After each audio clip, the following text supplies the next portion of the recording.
Hello সবাইকে, কি অবস্থা তোমাদের সবার? তোমাদের সবাইকে ওয়েলকাম করছি break through to HSC English free foundation কোর্সে। তো আজকে আমরা পড়ব হচ্ছে the art of free hand writing, অর্থাৎ তুমি নিজে কোনো কিছু কমন না পড়লে কিভাবে বানিয়ে লিখবা সেই জিনিসটা দেখাবো। এইটা কিন্তু তোমার কলেজ অ্যাডমিশনের জন্য বলো বা পরবর্তীতে বলো, এটা কিন্তু খুব বেশি গুরুত্বপূর্ণ। এছাড়াও আমাদের কিন্তু এসিএস ক্রাউনিং হচ্ছে তোমাদের কি ইংলিশ সাইকেলগুলো আছে এইচএসসি 27 ব্যাচের জন্য। এখানে ব্রেক থ্রু টু এইচএসসি ইংলিশের অলরেডি তোমাদের রুটিনটা দিয়ে দেওয়া হয়েছে এবং এইভাবে কিন্তু ক্লাসগুলো চলছে। এছাড়াও আমাদের ফুল একাডেমিক সাইকেল বলা উচিত না, এইচএসসি টু অ্যাডমিশন 45টা ক্লাসের প্ল্যান সহ আমি কিন্তু দিয়ে দিয়েছি এবং এই কোর্সটাতে তোমার এইচএসসি থেকে একদম মেডিকেল ঢাবি পর্যন্ত যে কাভার হয়ে যাবে সেইটার রোডম্যাপটা কিন্তু দেয়া হয়েছে। এছাড়াও আমাদের ফার্স্ট পেপারের উপরও ফুল একটা কোর্স আছে, তোমরা কিন্তু চাইলে এই কোর্সগুলোতে অংশগ্রহণ করতে পারো এবং এএসজি শপে কিন্তু কোর্সগুলো পেয়ে যাবা। সো চলো আর আমরা বেশি কথা না বাড়াই, চলো আমরা পড়া এখন শুরু করে দিই।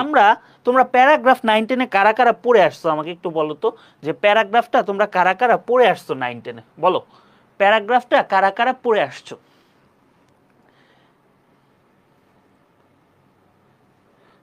হ্যাঁ, প্যারাগ্রাফ পড়ছো, এই 6-7 থেকেই আমরা প্যারাগ্রাফ পড়ছি। বাট প্যারাগ্রাফের কিন্তু একটা গঠন আছে, ঠিক আছে? আমার যা মনে চাইলো আমি কিন্তু সেভাবে লিখলেই আমার হবে না, আমার একটা স্ট্রাকচার আছে, আমার একটা গঠন আছে এবং সেই গঠন অনুসারে আমার প্যারাগ্রাফটা লিখতে হবে।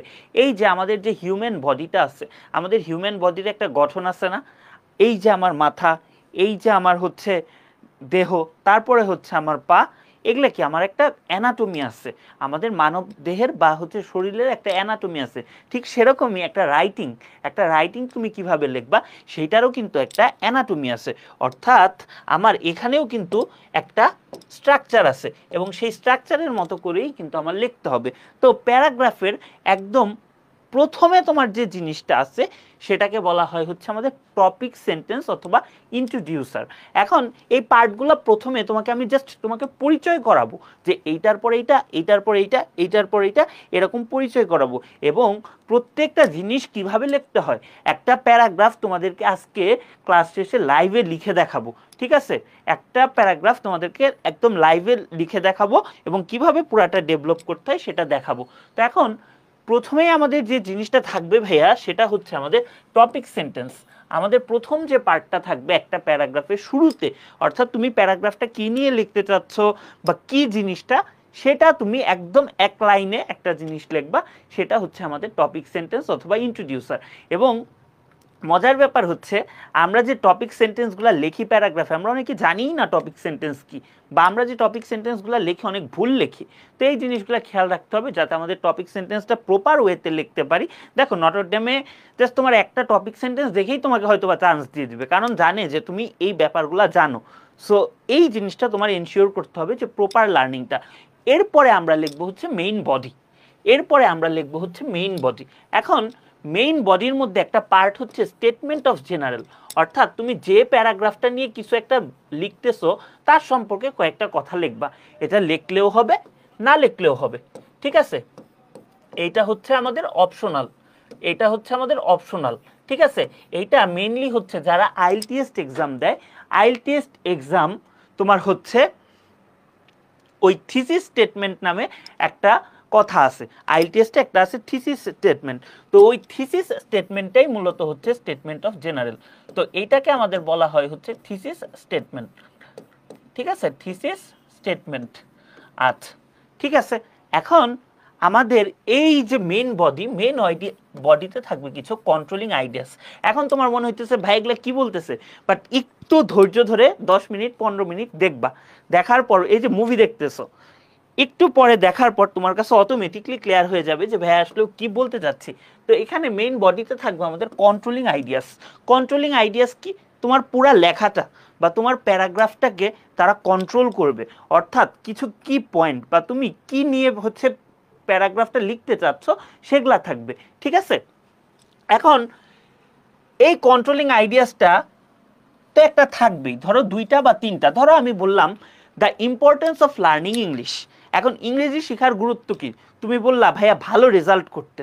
এখন তুমি কিন্তু খালি বললেই হবে না ভাইয়া যে ভালো রেজাল্ট করতে, তোমার তার সপক্ষে তোমার তার সপক্ষে কিছু যুক্তি দিতে হবে, তোমার তার সপক্ষে কিছু যুক্তি দিতে হবে যে কেন ইংলিশ শেখাটা ইম্পর্টেন্ট, জব পাইতে ইম্পর্টেন্ট। আচ্ছা জব কোন জব পাইতে ইম্পর্টেন্ট বা কি কি পাইতে ইম্পর্টেন্ট, এই জিনিসটাকেই বলা হচ্ছে যে সাপোর্ট দ্য কন্ট্রোলিং আইডিয়াস। এখন এরকম ধরো তুমি 3টা আইডিয়া লিখলা যে ইংলিশটা জব পাইতে লাগে, হায়ার এডুকেশনে লাগে, রিসার্চে লাগে। এখন তুমি তাদের সপক্ষে কিছু কথা বললা, ঠিক আছে, কিছু কথা বললা। এখন তোমার মাথায় আসতে পারে যে ভাইয়া নতুন একটা টপিক দিলে বা নতুন কিছু দিলে আমি তো সেই আইডিয়াটাই জেনারেট করতে পারি না, আমি আইডিয়াটা কিভাবে জেনারেট করব, এটা নিয়েও তোমাদেরকে দেখাবো যে আইডিয়াটাও তোমরা কিভাবে জেনারেট করবা। তারপরে এই যে এত কথা বলে লাস্টে আমি একটা টার্মিনেটর লিখবো বা আমি একটা উপসংহার লিখবো, ঠিক আছে। তাহলে আবার ছোট্ট করে তোমাদের জন্য সামারাইজ করি।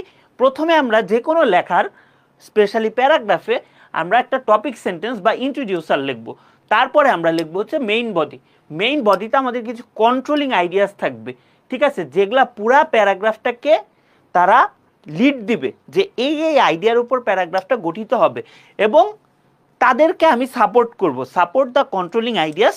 তারপরে আমি একটা কনক্লুশন অথবা টার্মিনেটর ইউজ করব।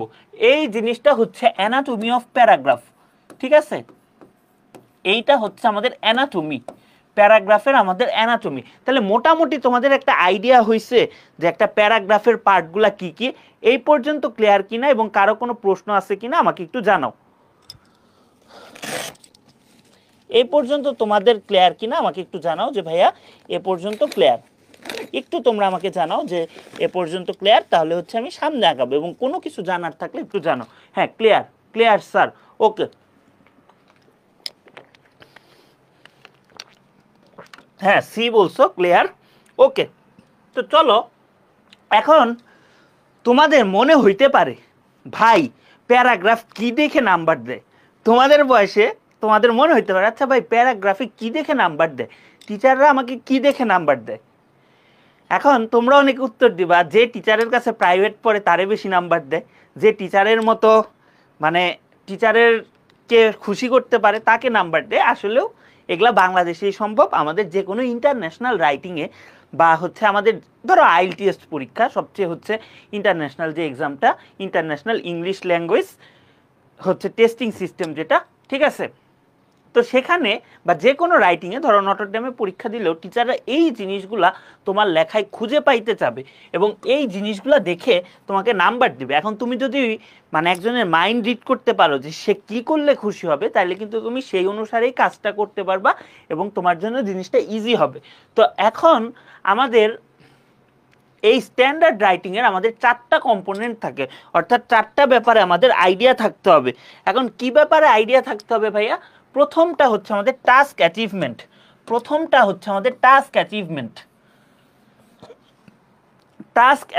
জিনিসটা কি ভাইয়া বলো তো?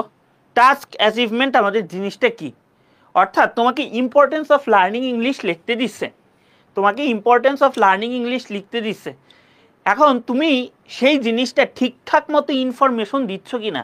তোমাকে মোবাইল ফোন লিখতে বলছে প্যারাগ্রাফ, তুমি ঠিকঠাক মতো ইনফরমেশন দিচ্ছ কিনা, তোমার তথ্যগুলা ঠিকঠাক মতো আছে কিনা, সেইটার ওপর তোমার 25% মার্কস। অর্থাৎ আমাদের টিচাররা অত কিছু দেখে না বাংলাদেশে, বাট জিনিসগুলো জেনে রাখো, কাজে দিবে। অর্থাৎ তোমার যদি 10 হয়, 10-এর মধ্যে হচ্ছে 2.5 হচ্ছে এর ওপরে, টাস্ক অ্যাচিভমেন্টের ওপর। অর্থাৎ তোমাকে জানিয়ে লিখতে বলছে সেইটা সম্পর্কে তুমি এনাফ তথ্য দিচ্ছ কিনা, এনাফ ইনফরমেশন দিচ্ছ কিনা। তারপরেরটা হচ্ছে কোহেয়ারেন্স অ্যান্ড কোহেশন। এই জিনিসটা ইন্টারে খুব ভালোভাবে তোমাদেরকে দেখাবো, বাট তোমরা 9-10-এও দেখে আসছো। আচ্ছা তোমরা কি আমাকে একটু বলো তো, তোমরা কানেক্টরস পড়ে আসছো না? কানেক্টরস কি পড়ে আসছো বলো তো? তোমরা কি কানেক্টরস পড়ে আসছো? তোমরা কি কানেক্টরস পড়ে আসছো? হ্যাঁ কানেক্টরস পড়ে আসছো। এখন কানেক্টরসগুলো তুমি ঠিকঠাকভাবে ব্যবহার করতে পারতেছো কিনা, কানেক্টরসগুলোর ব্যবহার ঠিকঠাক মতো আছে কিনা, এবং বাক্যে একটা প্যারাগ্রাফে একটা সেন্টেন্সের সাথে আরেকটা সেন্টেন্সের রিলেশনশিপটা ঠিক আছে কিনা। এখন তোমাদের জীবনে তোমরা অনেক রকম রিলেশনশিপ করো, বাট এই সব রিলেশনশিপ না, তোমার লজিক্যাল গ্রাউন্ডের ভিত্তিতে রিলেশনশিপ। অর্থাৎ একটা সেন্টেন্সের সাথে বা একটা বক্তব্যের সাথে আরেকটা বক্তব্য কিভাবে প্রাসঙ্গিক, কিভাবে একটার সাথে একটা সংযুক্ত হইতে পারে, এই জিনিসটাকে বলে হচ্ছে লজিক্যাল গ্রাউন্ডের ভিত্তিতে রিলেশনশিপ। তোমরা যে উল্টাপাল্টা রিলেশনশিপ বুঝছো ওইটা না। তো এইটার উপর আমাদের 25% মার্কস নির্ভর করে, তার মানে আমার আরও হচ্ছে আড়াই এইটার উপরে।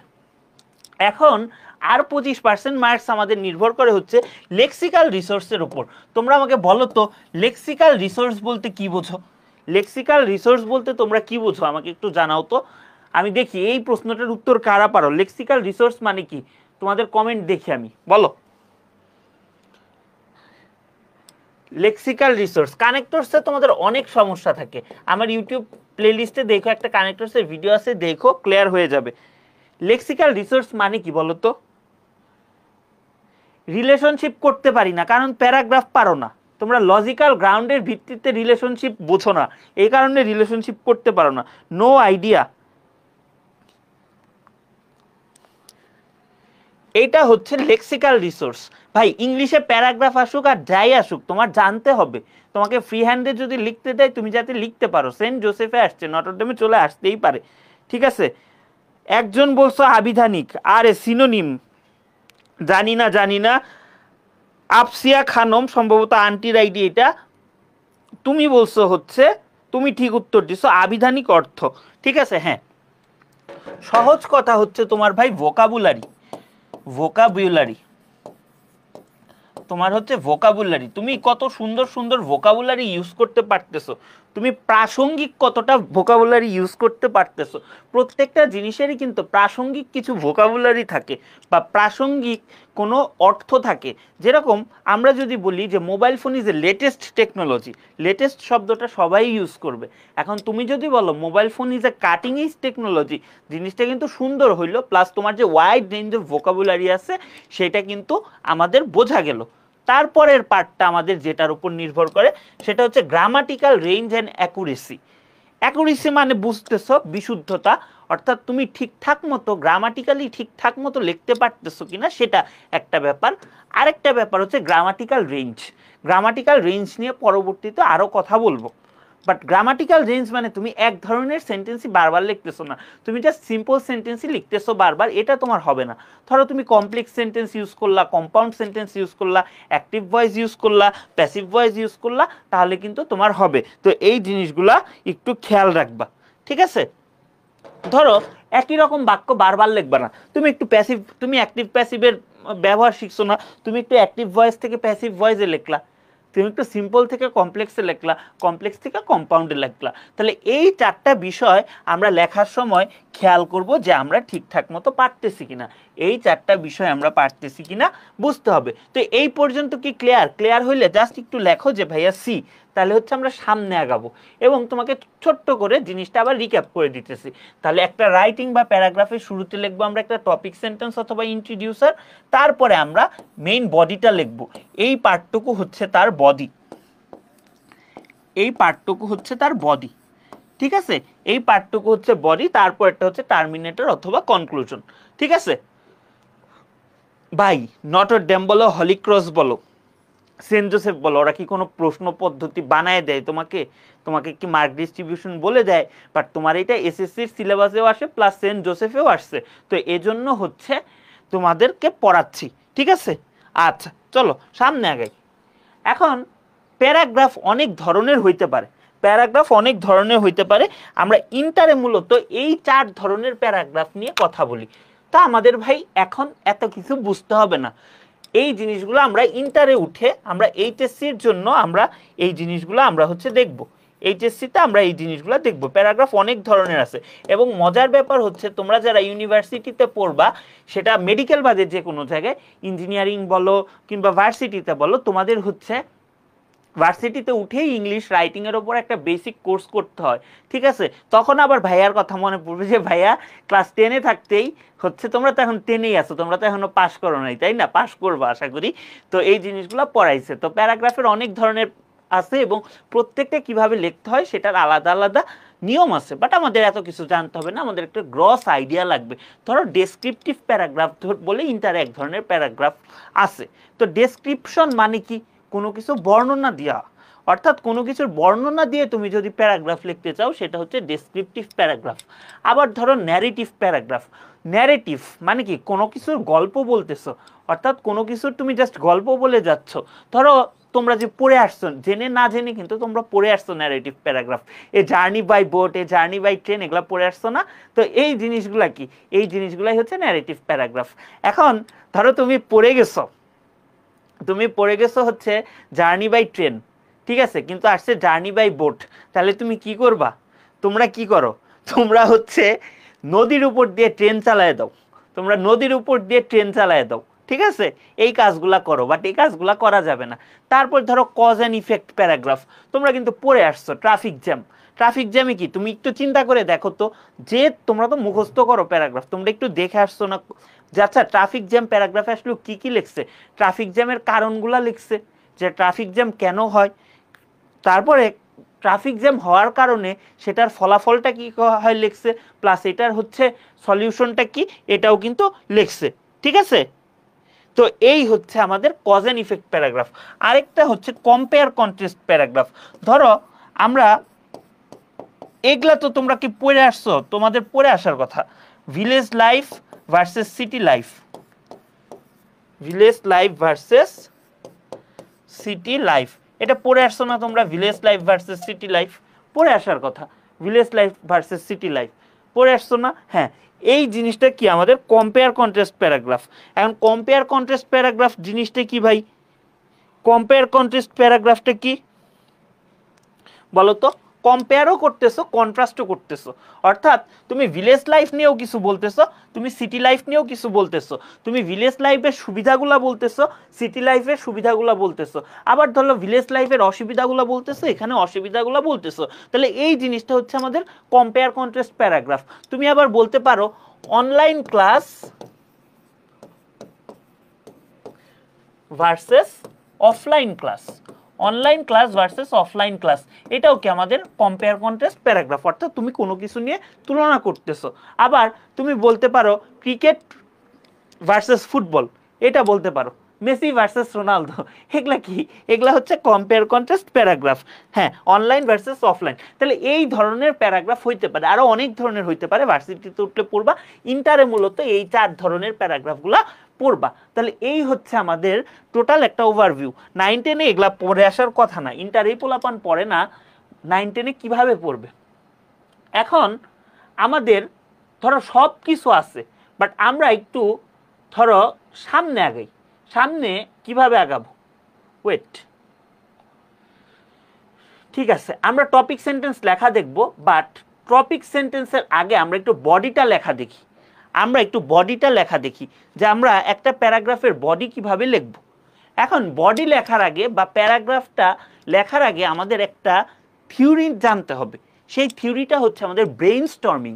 আমাদের থিওরিটা হচ্ছে কি ব্রেইন স্টর্মিং, অর্থাৎ তুমি তোমার ব্রেইন স্টর্ম করবা। ব্রেইন স্টর্ম মানে কি? ব্রেইন মানে তো এই যে ব্রেন, আর স্টর্ম মানে কি? ঝড়। এখন তোমার ব্রেনের মধ্যে তুমি ঝড় তুলবা, কিসের ঝড় তুলবা? চিন্তার ঝড় তুলবা। তুমি হচ্ছে চিন্তার ঝড় তুলবা। এখন চিন্তার ঝড় তুমি কি উল্টাপাল্টা চিন্তা করবা? তোমাদের মাথায় তো খালি উল্টাপাল্টা চিন্তা না, উল্টাপাল্টা চিন্তা করবা না। তুমি জাস্ট একটা পেজ নিবা, ধরো এই যে আমি একটা পেজ নিলাম, এই যে পেজ, এই যে একটা পেজ নিলাম, এই যে আমি মার্জিন দিলাম। এখন তোমাকে আমি বললাম যে আচ্ছা ইম্পর্টেন্স অফ লার্নিং ইংলিশ, প্যারাগ্রাফটা কি? Importance of learning English.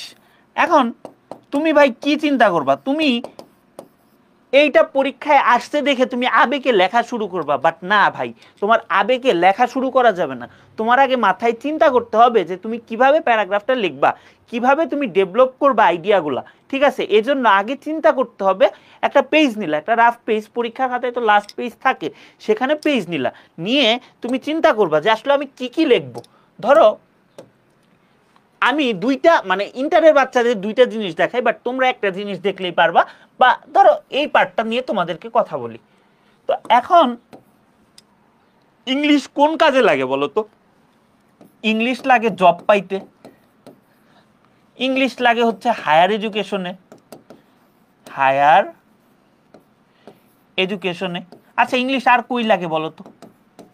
রিসার্চে লাগে। বিয়ে শাদী করতেও কিন্তু ইংলিশ লাগে, কারণ জব পাইলেই তো তুমি বিয়ে শাদী করতে পারবা, তাই না? তাহলে জবে লাগে, হায়ার এডুকেশনে লাগে, রিসার্চে লাগে, ধরো টেকনোলজির রিলেটেড জিনিসেও কিন্তু লাগে। টেকনোলজি, তার মানে তুমি এই যে ভাই 4টা পয়েন্ট লিখলা, এখন তুমি এই 4টা পয়েন্ট নিয়েই তুমি প্যারাগ্রাফটা গড়ে তুলবা।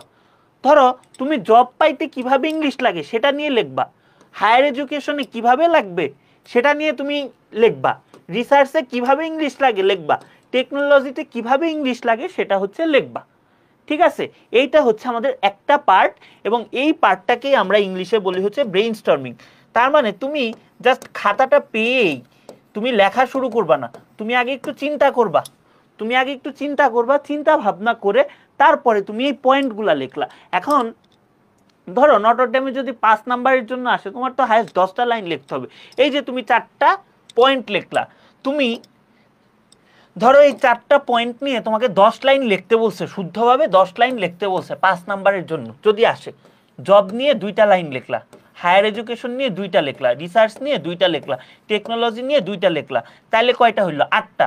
এখন প্যারাগ্রাফে তো তোমাদের আরো কি দেখাইছি, আরো তো আমাদের 2টা পার্ট আছে।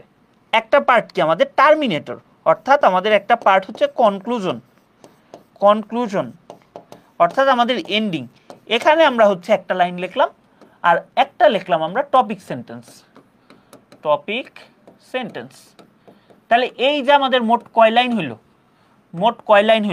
মোট হইল আমাদের 10 লাইন। এখন বলতে পারো ভাইয়া তোমরা তো এসএসসি পার করে আসছো, তোমাদেরকে বলতে হবে না, বাট বললাম যে ভাইয়া ঠিক আছে আমাদের যদি আরো বেশি লেখা লাগে, আরে ভাই 2-এর জায়গায় তুমি 3 লেখো, 2-এর জায়গায় 4 লেখো, লিখতে পারবা পয়েন্ট নিয়ে। বাট 10 লাইন লিখতে বললে এইটা হচ্ছে একটা স্ট্যান্ডার্ড গঠন। ঠিক আছে, এই জিনিসটাকে আমরা বলি হচ্ছে ব্রেইনস্টর্মিং। তাইলে ভাই রাইট সাইডে এগুলা লিখবা।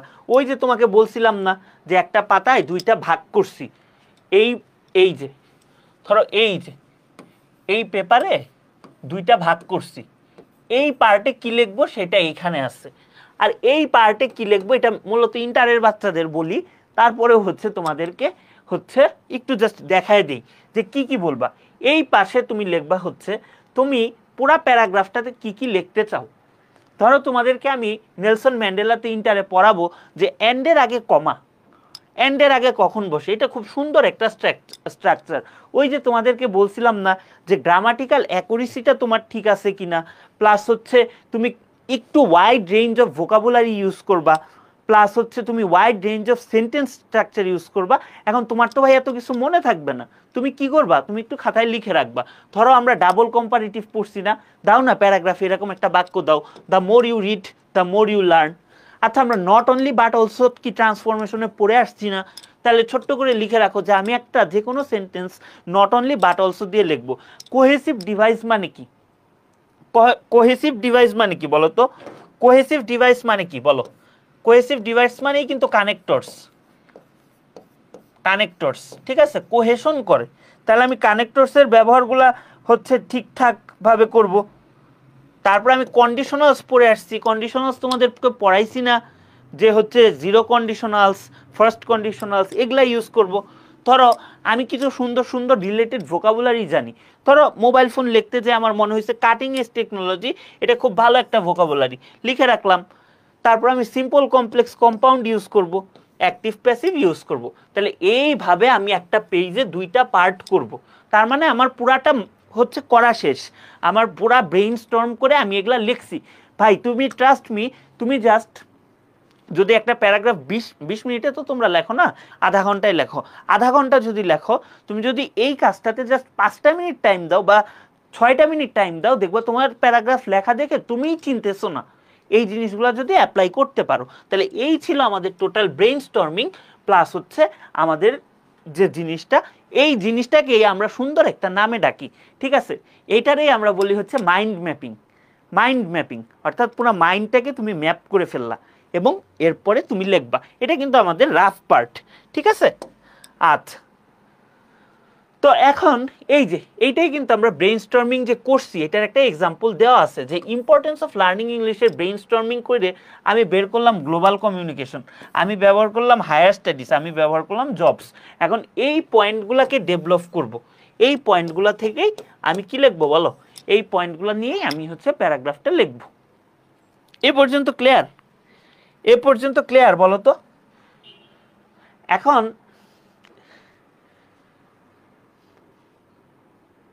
ভাই এনডিসি এক্সামে যারা চান্স পাবে তারা এমনিই টাইম পাবে। আমি নিজে 1 ঘন্টার পরীক্ষা 30 বা 35 মিনিটে দিয়ে বসেছিলাম, কাজ ছিল না, ঠিক আছে, যেগুলো শিওরভাবে পারতাম, ঠিক আছে। তো যাদের বইয়ের ওপর দক্ষতা আছে তারা এমনিই পারবে। আর ভাই সবসময় পরীক্ষা কেন্দ্রিক চিন্তা ভাবনা করলেই তো হবে না। তুমি ইন্টারে উঠতেছো, তুমি এক পাতা ইংলিশে লিখতে পারো না, তাহলে তোমার কি লাভ হইলো উঠে বলো তো? তো এইটা হচ্ছে তোমাদের ইন্টারেও কাজে লাগবে। দেখবা ইন্টারে তো অনেক জায়গায় পড়বো, অনেক প্যারাগ্রাফ পড়বো, অনেক কিছু পড়বা, তাও তোমার মনে হবে যে ভাইয়া এই প্যারাগ্রাফটা ভাইয়া এইভাবে শিখাইছিল, ঠিক আছে। এখন আমাদের যে একটা কমন প্রবলেম, ভাইয়া চিন্তা করতে পারি না, আমাদের মাথায় কোনো আইডিয়া নেই, মানে যত মানে অকাজের যত আইডিয়া তত আছে, ভালো কোনো আইডিয়া নাই, আমাদের মাথায় ভালো কোনো আইডিয়া নাই। তাহলে সেই ক্ষেত্রে আমরা কি করব, যে আমার মাথায় তো ভালো কোনো আইডিয়াই নেই, খালি আমি উল্টা পাল্টা চিন্তা করি। তো সেই ক্ষেত্রে আমাদের একটা থিওরি আছে, যেটা হচ্ছে যারা ভবিষ্যতে বিবিএ বিবিএ আশা করি পড়বা না, বাট কেউ যদি আইবিএ থেকে এমবিএ করতে চাও, দেখবা এমবিএ এর একটা কোর্সে পড়ায়, সেই থিওরিটাকে বলে হয় হচ্ছে প্যাস্টেল থিওরি। মানে এখন বিবিএ এমবিএ যারা করে তাদের চিন্তা ভাবনা কি নিয়ে থাকে, বিজনেস নিয়ে থাকে। তো তারা যে কোনো বিষয়টাকে কয়েকটা পার্সপেক্টিভ থেকে বা কয়েকটা দৃষ্টিকোণ থেকে হচ্ছে বিচার বিবেচনা করে, ঠিক আছে। তো ওই বিচার বিবেচনাগুলোর মধ্যে প্রমিনেন্ট, অর্থাৎ যে যে বিষয়গুলো খুবই গুরুত্বপূর্ণ, সেগুলাকে একত্রে বলা হয় হচ্ছে আমাদের প্যাস্টেল থিওরি, ঠিক আছে। সেটাকে বলা হয় হচ্ছে আমাদের প্যাস্টেল থিওরি। এখন প্যাস্টেলের পিতে হচ্ছে পলিটিক্যাল। তুমি ভাই দুনিয়াতে যে কোনো বিষয়েরই একটা হচ্ছে পলিটিক্যাল ব্যাপার আছে, ঠিক আছে, যে কোনো ব্যাপারেই আমাদের একটা পলিটিক্যাল ব্যাপার আছে। তুমি যা যে কোনো কিছু এখন বলতে পারো ভাই ইম্পর্টেন্স অফ লার্নিং ইংলিশ, এখানে প্যারাগ্রাফে পলিটিক্যাল ইস্যুটা কি?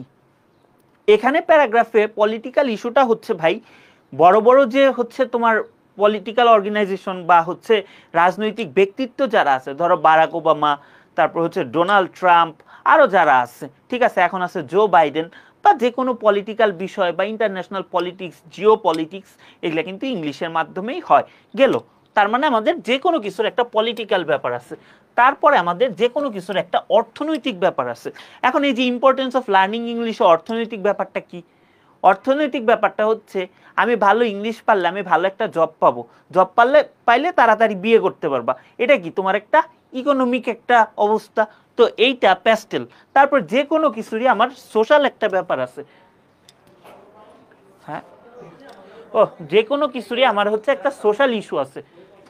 এখন সোশ্যাল জিনিসটা কি? ধরো এই যে তুমি জব পাইলা, তুমি যদি ভাই জব পাও, তোমার কি হবে বলো তো?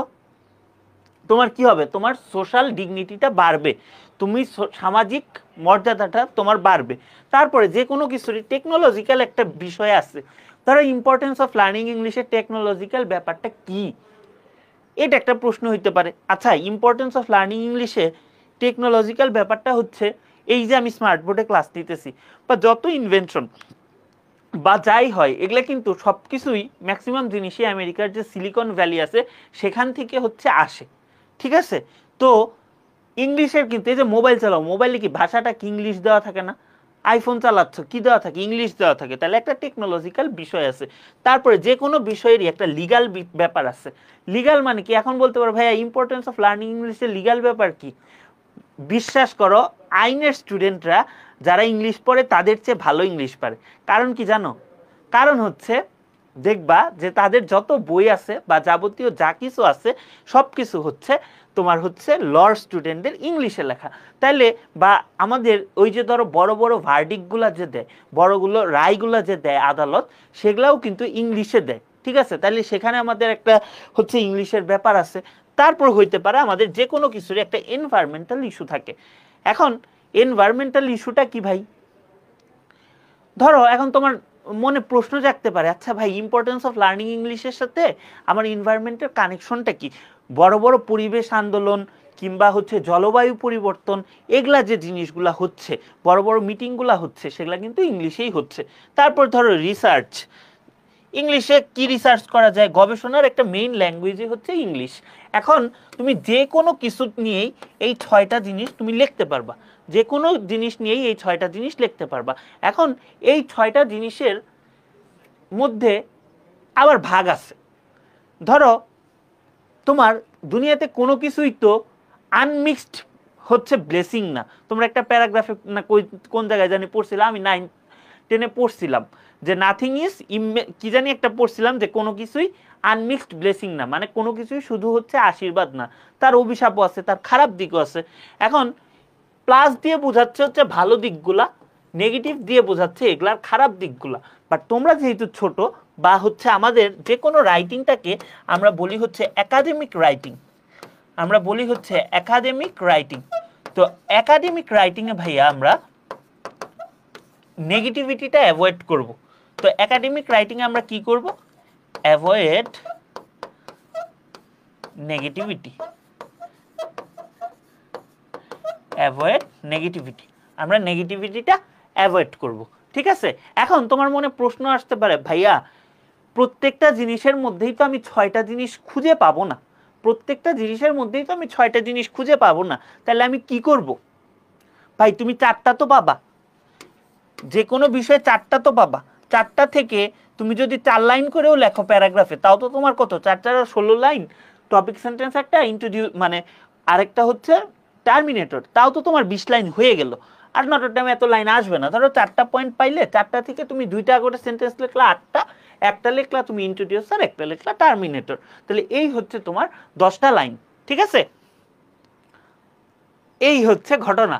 তাহলে প্যাস্টেল থিওরিটা কি তোমরা বুঝতে পারছো? তাহলে কি আর মানে সলিউশনটা কি? সলিউশনটা পেয়ে গেছো যে ভাই চিন্তা করতে পারি না, এটার সলিউশন কি? এটার সলিউশন হচ্ছে প্যাস্টেল থিওরি।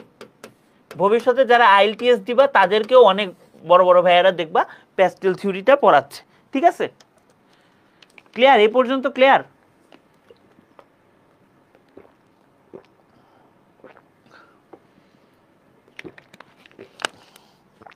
এ পর্যন্ত ক্লিয়ার হলে লেখো সি।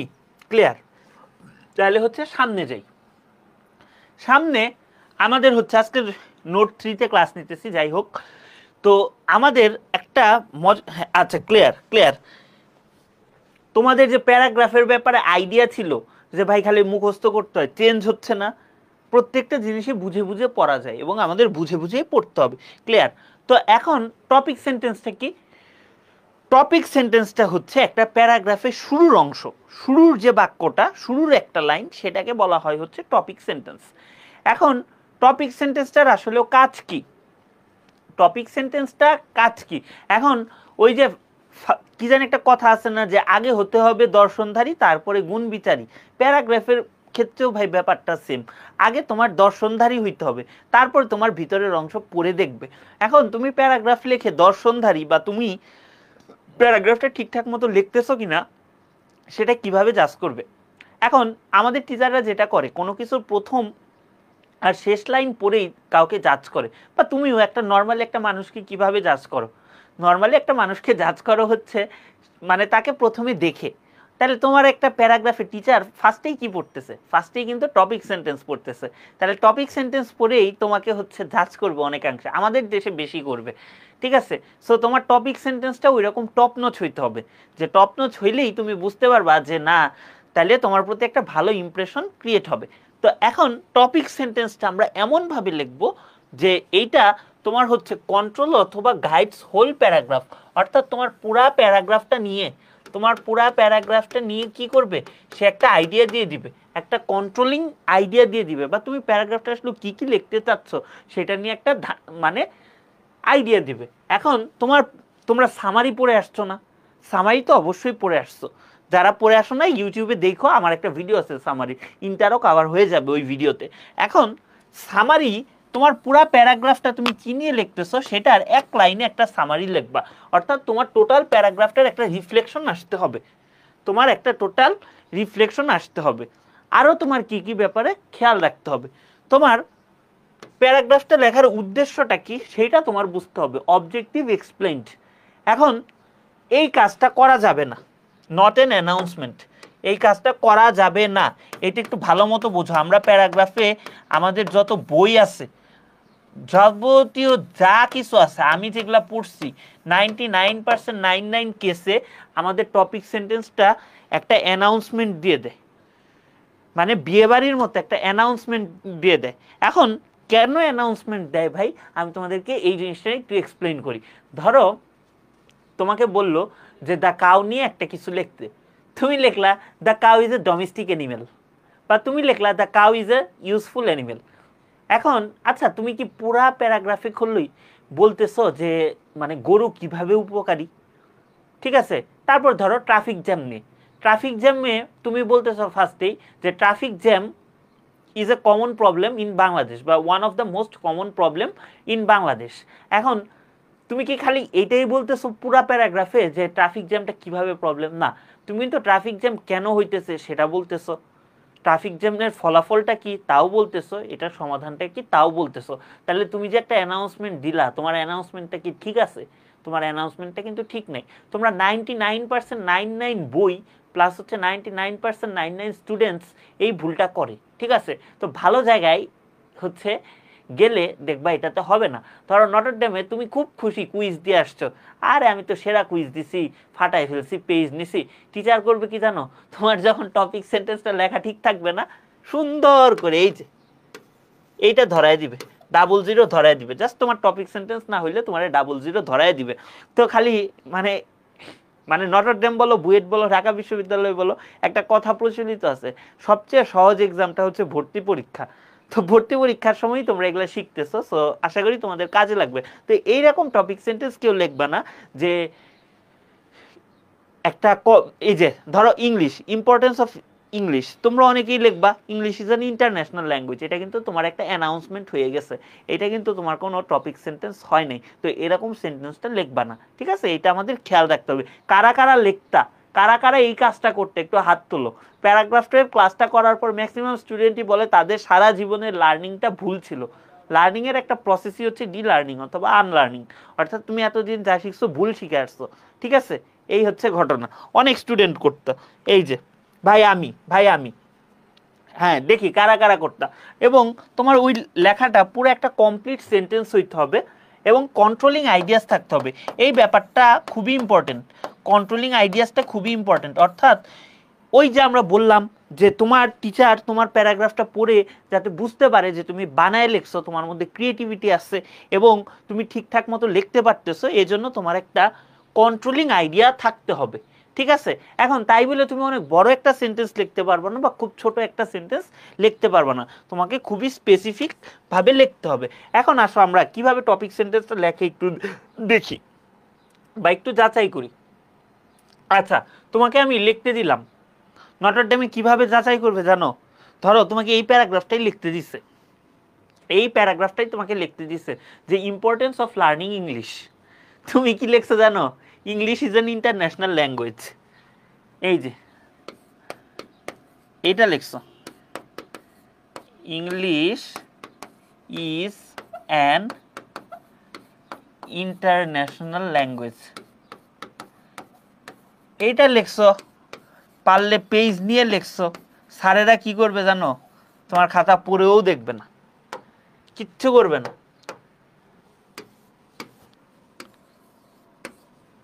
এইটা নটর ডেমে যারা চান্স পাবা, নটর ডেমে যারা চান্স পাবা, দেখো ভাইয়া এই কথাটা বলছি, যে কোনো টিচার এই কাজটাই করবে। এটা লিখবা, কাইটা দিবে, কাইটা 00 ধরায় দিবে। অ্যাডমিশন পরীক্ষায় সেম কাজ করবে।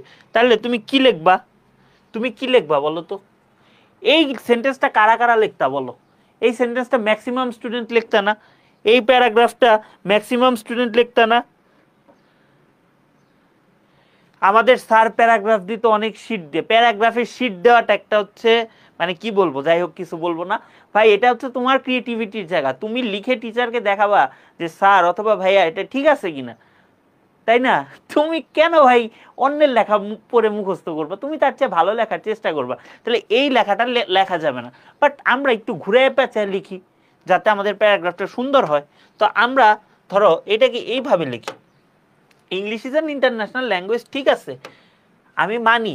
তাইলে এটার আমি এই জায়গাটাই ইউজ করি, বিং অ্যান ইন্টারন্যাশনাল ল্যাঙ্গুয়েজ, ঠিক আছে, এই জায়গাটাকে এইটা দিয়ে রিপ্লেস করি।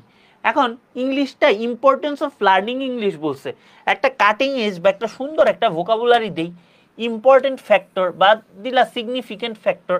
এখন তুমি পুরা প্যারাগ্রাফটা কি কি নিয়ে লিখবা, তুমি পুরা প্যারাগ্রাফটা কি কি নিয়ে লিখবা? ইংলিশ কেন ইম্পর্টেন্ট, গ্লোবাল কমিউনিকেশন কেন ইম্পর্টেন্ট, হায়ার স্টাডিজ, দুইটা পয়েন্ট গেল। তারপরে কি কেন important, better jobs with ample salary, ample মানে পর্যাপ্ত। তাইলে একটা স্টুডেন্ট বা 99টা স্টুডেন্ট লেখলো হচ্ছে English is an international language, তুমি লেখলা being an international language, English is an important factor for global communication, higher studies, better job with ample salaries. বিশ্বাস করো ঢাকা ভার্সিটিতে 90% প্লাস স্টুডেন্ট রিটেনে ফেল করে। কেন ফেল করে জানো? এইসব কারণ, এগুলা জানে না, এগুলা পারে না, এজন্যই ফেল করে, কিচ্ছু না ভাই। আমার সময় আমি রিটেনের কোনো প্রিপারেশন ছাড়া যায় পরীক্ষা দিয়ে চান্স পেয়েছি, কারণ আমি এগুলো জানতাম, আমার বেসিক ভালো ছিল। সো এই জিনিসগুলো জেনে রাখো, দেখবা তোমার কত জায়গায় কাজে লাগতেছে, দেখবা ইন্টারেও এই জিনিসগুলো অনেক জায়গায় পাবা না, ঠিক আছে? তাহলে টপিক সেন্টেন্স কিভাবে লিখতে হয়, টপিক সেন্টেন্স কিভাবে লিখতে হয় ক্লিয়ার, টপিক সেন্টেন্স কিভাবে লিখতে হয় ক্লিয়ার, বলো তো টপিক সেন্টেন্সটা কিভাবে লিখতে হয় ক্লিয়ার কিনা বলো। এই জায়গায় কমেন্ট দেখতে পারতেছ না, মোবাইলে একটু কমেন্টগুলো দেখি তোমাদের।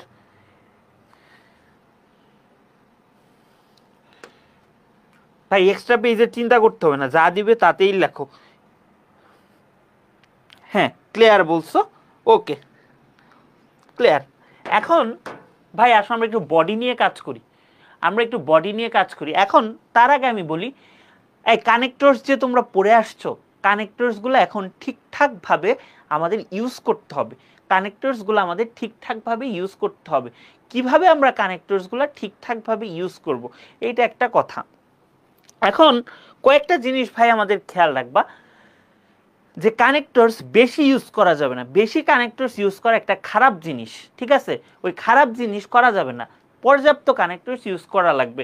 ধরো আমি বলে দিব কোন কোন জায়গায় কানেক্টরস ইউজ করা লাগবে, পুরো প্যারাগ্রাফে 5 থেকে 6টা কানেক্টরস ইউজ করবে। বাট যেহেতু তোমরা এখন নতুন, তোমাদেরকে আমি লেখা শিখাচ্ছি, সো এখন প্রত্যেকটা লাইনেই আমি ইউজ করে দেখাচ্ছি। ধরো এই পার্টটা হচ্ছে আমাদের ব্রেইন স্টর্মিং, এই পার্টটা হচ্ছে আমাদের ব্রেইন স্টর্মিং, এই পার্টটা হচ্ছে আমাদের ব্রেইন স্টর্মিং। ব্রেইন স্টর্ম করে আমি বের করছি যে why and how English is important for global communication. ওই যে গ্লোবাল কমিউনিকেশন পয়েন্টটা বলছিলাম, ঠিক আছে? তো ওই জিনিসটারে আমরা কিভাবে প্রেজেন্ট করব দেখো। আচ্ছা ইংলিশ কই লাগে, কমিউনিকেট গ্লোবালি লাগে। আচ্ছা গ্লোবালি কমিউনিকেট করতে আমাদের একটা কি কমন ল্যাঙ্গুয়েজ লাগে, লাগে। English has become that language, ইংলিশটা কি ওই ল্যাঙ্গুয়েজটা হয়েছে। এখন মানুষ, সারা দেশের মানুষ, সারা বিশ্বের মানুষ এটা শিখে, তারপর কি পিপল এটাতে তারা কথা বলে, লেখে, বিভিন্ন কাজ করে, তারপর হচ্ছে গ্লোবাল কমিউনিকেশনটা এদের জন্য পসিবল হয়েছে, ঠিক আছে? তাহলে এই পয়েন্টগুলো আমি লিখলাম। এখন এগুলা হচ্ছে আমার কোহেসিভ ডিভাইস বা কানেক্টরস, কোহেসিভ ডিভাইস। এখন ভাই কি করবা জানো, এখন তুমি এগুলাকে কানেক্ট করবা। আসো আমরা একটু ম্যাথ করি, যে why English is important for global communication. তুমি জাস্ট এতটুকু অংশ তুমি খাতায় লিখছো যে English is important for global communication. কেন গ্লোবাল কমিউনিকেশনে ইম্পর্টেন্ট, প্লাস করো, because as we need to communicate globally we need a common language. তার মানে আমাদের যদি করতে হয়, আমাদের কি করতে হবে, কমন একটা ল্যাঙ্গুয়েজ ইউজ করতে হবে। So we need a common language. এখন ইংলিশটা সেই ল্যাঙ্গুয়েজ হয়েছে, তাহলে কি এর সাথে আমি দ্যাট যুক্ত করলাম, that English has become that language. তারপর কি people learn it all over the world, মানুষজন এখন এটা সারা বিশ্বে পড়ে, তাহলে এখন পড়ে, তাহলে নাও অথবা প্রেজেন্টলি আমি প্লাস অ্যাড করলাম। অ্যাজ এ রেজাল্ট অথবা এজন্য তারা কি কথাও বলে, লেখেও, প্লাস সব কিছু করে ইংলিশে, ঠিক আছে? করলো। তারপর আমাদের কি আছে, এজন্য আমাদের কি সম্ভব হচ্ছে, গ্লোবালাইজেশন। দাস অথবা ইনফ্যাক্ট আমাদের গ্লোবালাইজেশনটা হচ্ছে। বুঝতে পারছো? এ পর্যন্ত বুঝতে পারছো বলো তো? এ পর্যন্ত বুঝতে পারছো কিনা আমাকে একটু বলো যে ভাইয়া এ পর্যন্ত আমি বুঝতে পারছি। এইভাবে জিনিসগুলো কানেক্ট করতে হয়, বাট কানেক্টরস বেশি ইউজ করা যাবে না, ঠিক আছে? বেশি ইউজ করা যাবে না, পুরো প্যারাগ্রাফে 4-5টা হাইয়েস্ট ইউজ করবা, ঠিক আছে? যদি 2 পাতা লেখো আর 1 পাতা লিখলে 2-1টা বা 3টা ইউজ করবা, তাইলেই হবে। তো এইভাবে আমরা একটা বডিটা বিল্ড আপ করবো, পুরা প্যারাগ্রাফের বডিটা আমরা এইভাবে বিল্ড আপ করবো। দেখো আমরা তো অনেক প্যারাগ্রাফ পড়ে আসছি, অনেক কিছু পড়ে আসছি, আমাদের কিন্তু আইডিয়াগুলো সেমই, কিন্তু আমরা এইটাকে একটু ঘুরায় ফিরে সুন্দর করে লিখি। দেখছো যে ইংলিশটা কেন ইম্পর্টেন্ট? ইংলিশ ফার্স্টলি দেখো আমাদের ফার্স্টলি বলে দিছে, অর্থাৎ প্রথমত আমাদের বলে দিছে প্রথমত ইংলিশটা কেন গুরুত্বপূর্ণ। English is mainly needed for global communication. আমাদের গ্লোবাল কমিউনিকেশনের জন্য আমাদের হচ্ছে ইংলিশটা প্রয়োজন। This is because we need an international language. এটা প্রয়োজন কারণ আমাদের একটা ইন্টারন্যাশনাল ল্যাঙ্গুয়েজ দরকার, আমাদের একটা কি কমন ভাষা দরকার। আচ্ছা, to communicate with the people all over the world. এখন দেখো আমি সুন্দর আরেকটা জিনিস ইউজ করছি, সেটা হচ্ছে fortunately English has become that language. তারপর আমি কি ইউজ করছি ভাইয়া? সো ইউজ করছি। So people of the world need to learn English. So তাদেরকে ইংলিশ শিখতে হবে। অ্যাজ এ রেজাল্ট, ফলশ্রুতিতে they can read, write and speak in English. তারপর আমি নাও ইউজ করছি। Now people can exchange their ideas and expand their trades and commerce easily. তারপর use করছি আমি thus English has made us global citizens। ঠিক আছে ভাই, এতদিন তো কত বইয়ে প্যারাগ্রাফ পাইছো, আমি কি এটা কপি মারছি কোনো বই থেকে? আমি কি কোনো বই থেকে কপি মারছি? বা 8-10 জনের চেয়ে আমার লেখাটা কি একটু আলাদা হয়েছে না? 8-10 জনের চেয়ে কি আমার লেখাটা একটু আলাদা হয়েছে না? তোমরাই বলো, তোমরাই বিচার করো। এখানে কিন্তু আমি হাতি ঘোড়া কিছুই লিখি নাই, জাস্ট রুলসগুলো ঠিকঠাকভাবে অ্যাপ্লাই করছি, ঠিকঠাকভাবে ইমপ্লিমেন্টেশন করছি, ঠিক আছে? তো এই পর্যন্ত ক্লিয়ার হইলে বলো ভাইয়া ক্লিয়ার। এ পর্যন্ত ক্লিয়ার হইলে বলো যে ভাইয়া ক্লিয়ার। একটা প্যারা বুঝলেই হবে, বাকি প্যারাগুলো আমরা প্র্যাকটিস করব।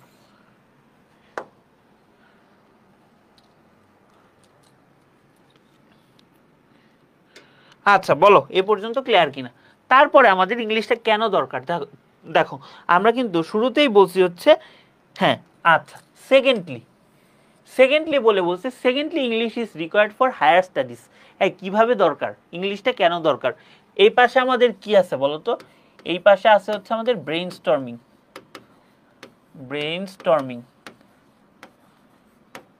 আর এই পাশে আছে হচ্ছে আমাদের কোহেসিভ ডিভাইস।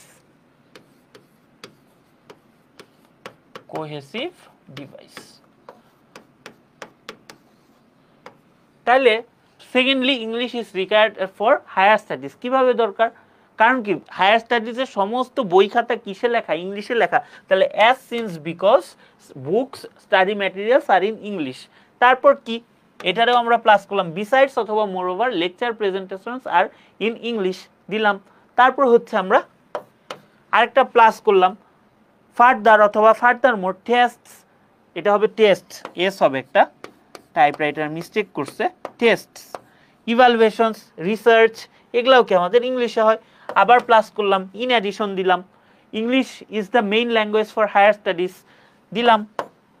তারপর কি এইটা ছাড়া সো অথবা অ্যাজ এ রেজাল্ট, এটা ছাড়া আমাদের কি এডুকেশনটা, হায়ার এডুকেশনটা পসিবল না। তাহলে এই যে আমি পুরো মাইন্ড ম্যাপ করলাম, এই জিনিসটারে বলা হয় হচ্ছে মাইন্ড ম্যাপিং বা ব্রেইনস্টর্মিং।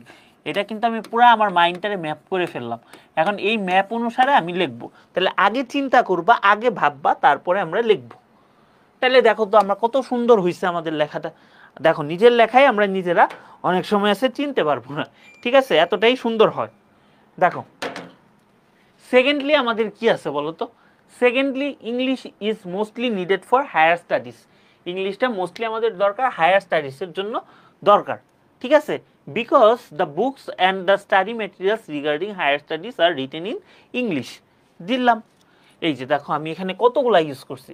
আমি এখানে সেকেন্ডলি ইউজ করছি, আমি এখানে বিকজ ইউজ করছি, ঠিক আছে? তারপর আমরা এখানে কি ইউজ করব? আমরা মোরওভার ইউজ করলাম।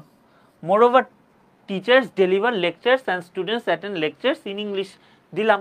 তারপর আমরা কি ইউজ করলাম বলো তো? তারপর আমরা ইউজ করলাম furthermore tests, presentation research are carried out in English দিলাম। তারপর আমি কি ইউজ করলাম, সো ইউজ করলাম। So we can not achieve higher studies without having a good command over English. এখানে একটা জিনিস খেয়াল করো, আমরা অনেকে গ্রুপ ভার্ব, অ্যাপ্রোপ্রিয়েট প্রিপোজিশন বুঝি না কিভাবে ইউজ করতে হবে।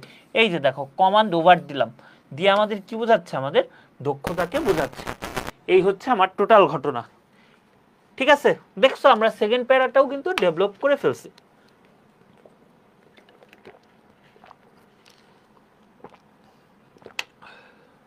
ক্লিয়ার?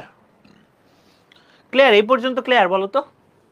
তাহলে চলো আমরা আরেকটা প্যারাগ্রাফের আরেকটা পার্ট আমরা ডেভেলপ করি। বাট একটা জিনিস ভাইয়ারা খেয়াল রাখবা, সেটা হচ্ছে প্যারাগ্রাফ সবসময় এক প্যারায় লিখবো আমরা। প্যারাগ্রাফ সবসময় আমরা এক প্যারায় লিখবো, আমরা উল্টা পাল্টা অনেক প্যারায় লিখবো না, আমরা এক প্যারায় লিখবো। আচ্ছা, তারপর হচ্ছে English is must needed component for job. ঠিক আছে, জবের ক্ষেত্রে লাগবে। কেন লাগবে? এইটা হচ্ছে আমাদের ব্রেইনস্টর্ম, এইটা হচ্ছে আমাদের ব্রেইনস্টর্ম। ঠিক আছে, আর এইটা হচ্ছে আমাদের cohesive device, cohesive device, cohesive device. আচ্ছা, for job we need to learn official language. চাকরির জন্য কি আমাদের একটা অফিসিয়াল ল্যাঙ্গুয়েজ শেখা উচিত। তাহলে কি দিলাম। আচ্ছা, তারপর আমরা মোরওভারটারে অ্যাড করলাম। আরও কেন দরকার? Moreover English, we need English for official communication দিলাম। ঠিক আছে, তারপরে আমরা আরও কি অ্যাড করলাম, বিসাইডস ইউজ করলাম। Besides we need two right, report, delivery, speech and communicate in English দিলাম। তারপরে আমি আরেকটা দিলাম, ফার্দার মোড দিয়ে দিলাম, ডিল উইথ ফরেন ডেলিগেটস, মানে বিদেশি যত লোকজন আছে তাদের সাথে আমরা কি ইউজ করি, ইংলিশ ইউজ করি। তারপর কি ইংলিশটা ওই ল্যাঙ্গুয়েজের মর্যাদা পাইছে, লাকিলি দ্যাট ল্যাঙ্গুয়েজ। আচ্ছা, তারপর কি দাস অথবা as a result good working skill, higher salary, we can get job easily. তাহলে এই পুরা জিনিসটাকে আমি এখন কানেক্ট করে আসলে লিখি। সেটা হচ্ছে এই যে দেখো, আবারও কিন্তু আমরা ফাইনালি, তার মানে আমি এখানে শেষ করতেছি। আরেকটা জিনিস খেয়াল রাখিও, সেটা হচ্ছে ফার্স্টলি যদি লেখো অবশ্যই সেকেন্ডলি লিখতে হবে, থার্ডলি অত লাস্টে তোমার ফাইনালি লিখতেই হবে, লাস্টে তোমার ফাইনালি লিখতেই হবে। এটা হচ্ছে কানেক্টরসের খুব বেসিক একটা ব্যাপার, এটা একটু খেয়াল রাখিও। হ্যাঁ, আবার তুমি যদি ভাই এরকম ভাবে লেখো, এভাবে যদি লেখো ফার্স্টলি, ঠিক আছে, তারপর তুমি এসে লিখলা ফাইনালি, তাহলে কিন্তু তোমার পুরা কোহেশনটা নষ্ট হয়ে গেল, তাহলে কিন্তু তোমার আর হইল না। ঠিক আছে, এটা কিন্তু একদম ভুল, এটা একদম ভুল। ঠিক আছে, এইরকম করলেও কিন্তু তুমি কোহেশনে ডাবল জিরো, এগুলো একটু খেয়াল রাখো। ঠিক আছে, এগুলো একটু খেয়াল রাখো, তাইলেই হবে। আচ্ছা, finally English helps us to learn our living, মানে আমাদের জীবিকা নির্বাহ করতে আমাদের সাহায্য করে। For any high rank job we need to use an official language to communicate গেল। তারপরে আমি কি করলাম, মোরওভারটা ইউজ করলাম। Moreover employees need to send and receive emails from clients and partners in English. তারপরে আমি ইউজ করলাম হচ্ছে furthermore. Furthermore, job holders need to hold meetings, conference and seminars with their customers and colleagues in English. গেল। তারপর কি English has achieved the Prestige of being official language দিলাম। তারপর আমি কি ইউজ করলাম, দেয়ারফর, এই যে আর ইন অ্যাডিশন ইউজ করলাম। তাহলে এই হচ্ছে আমাদের পুরা প্যারাগ্রাফটার বিল্ডিং।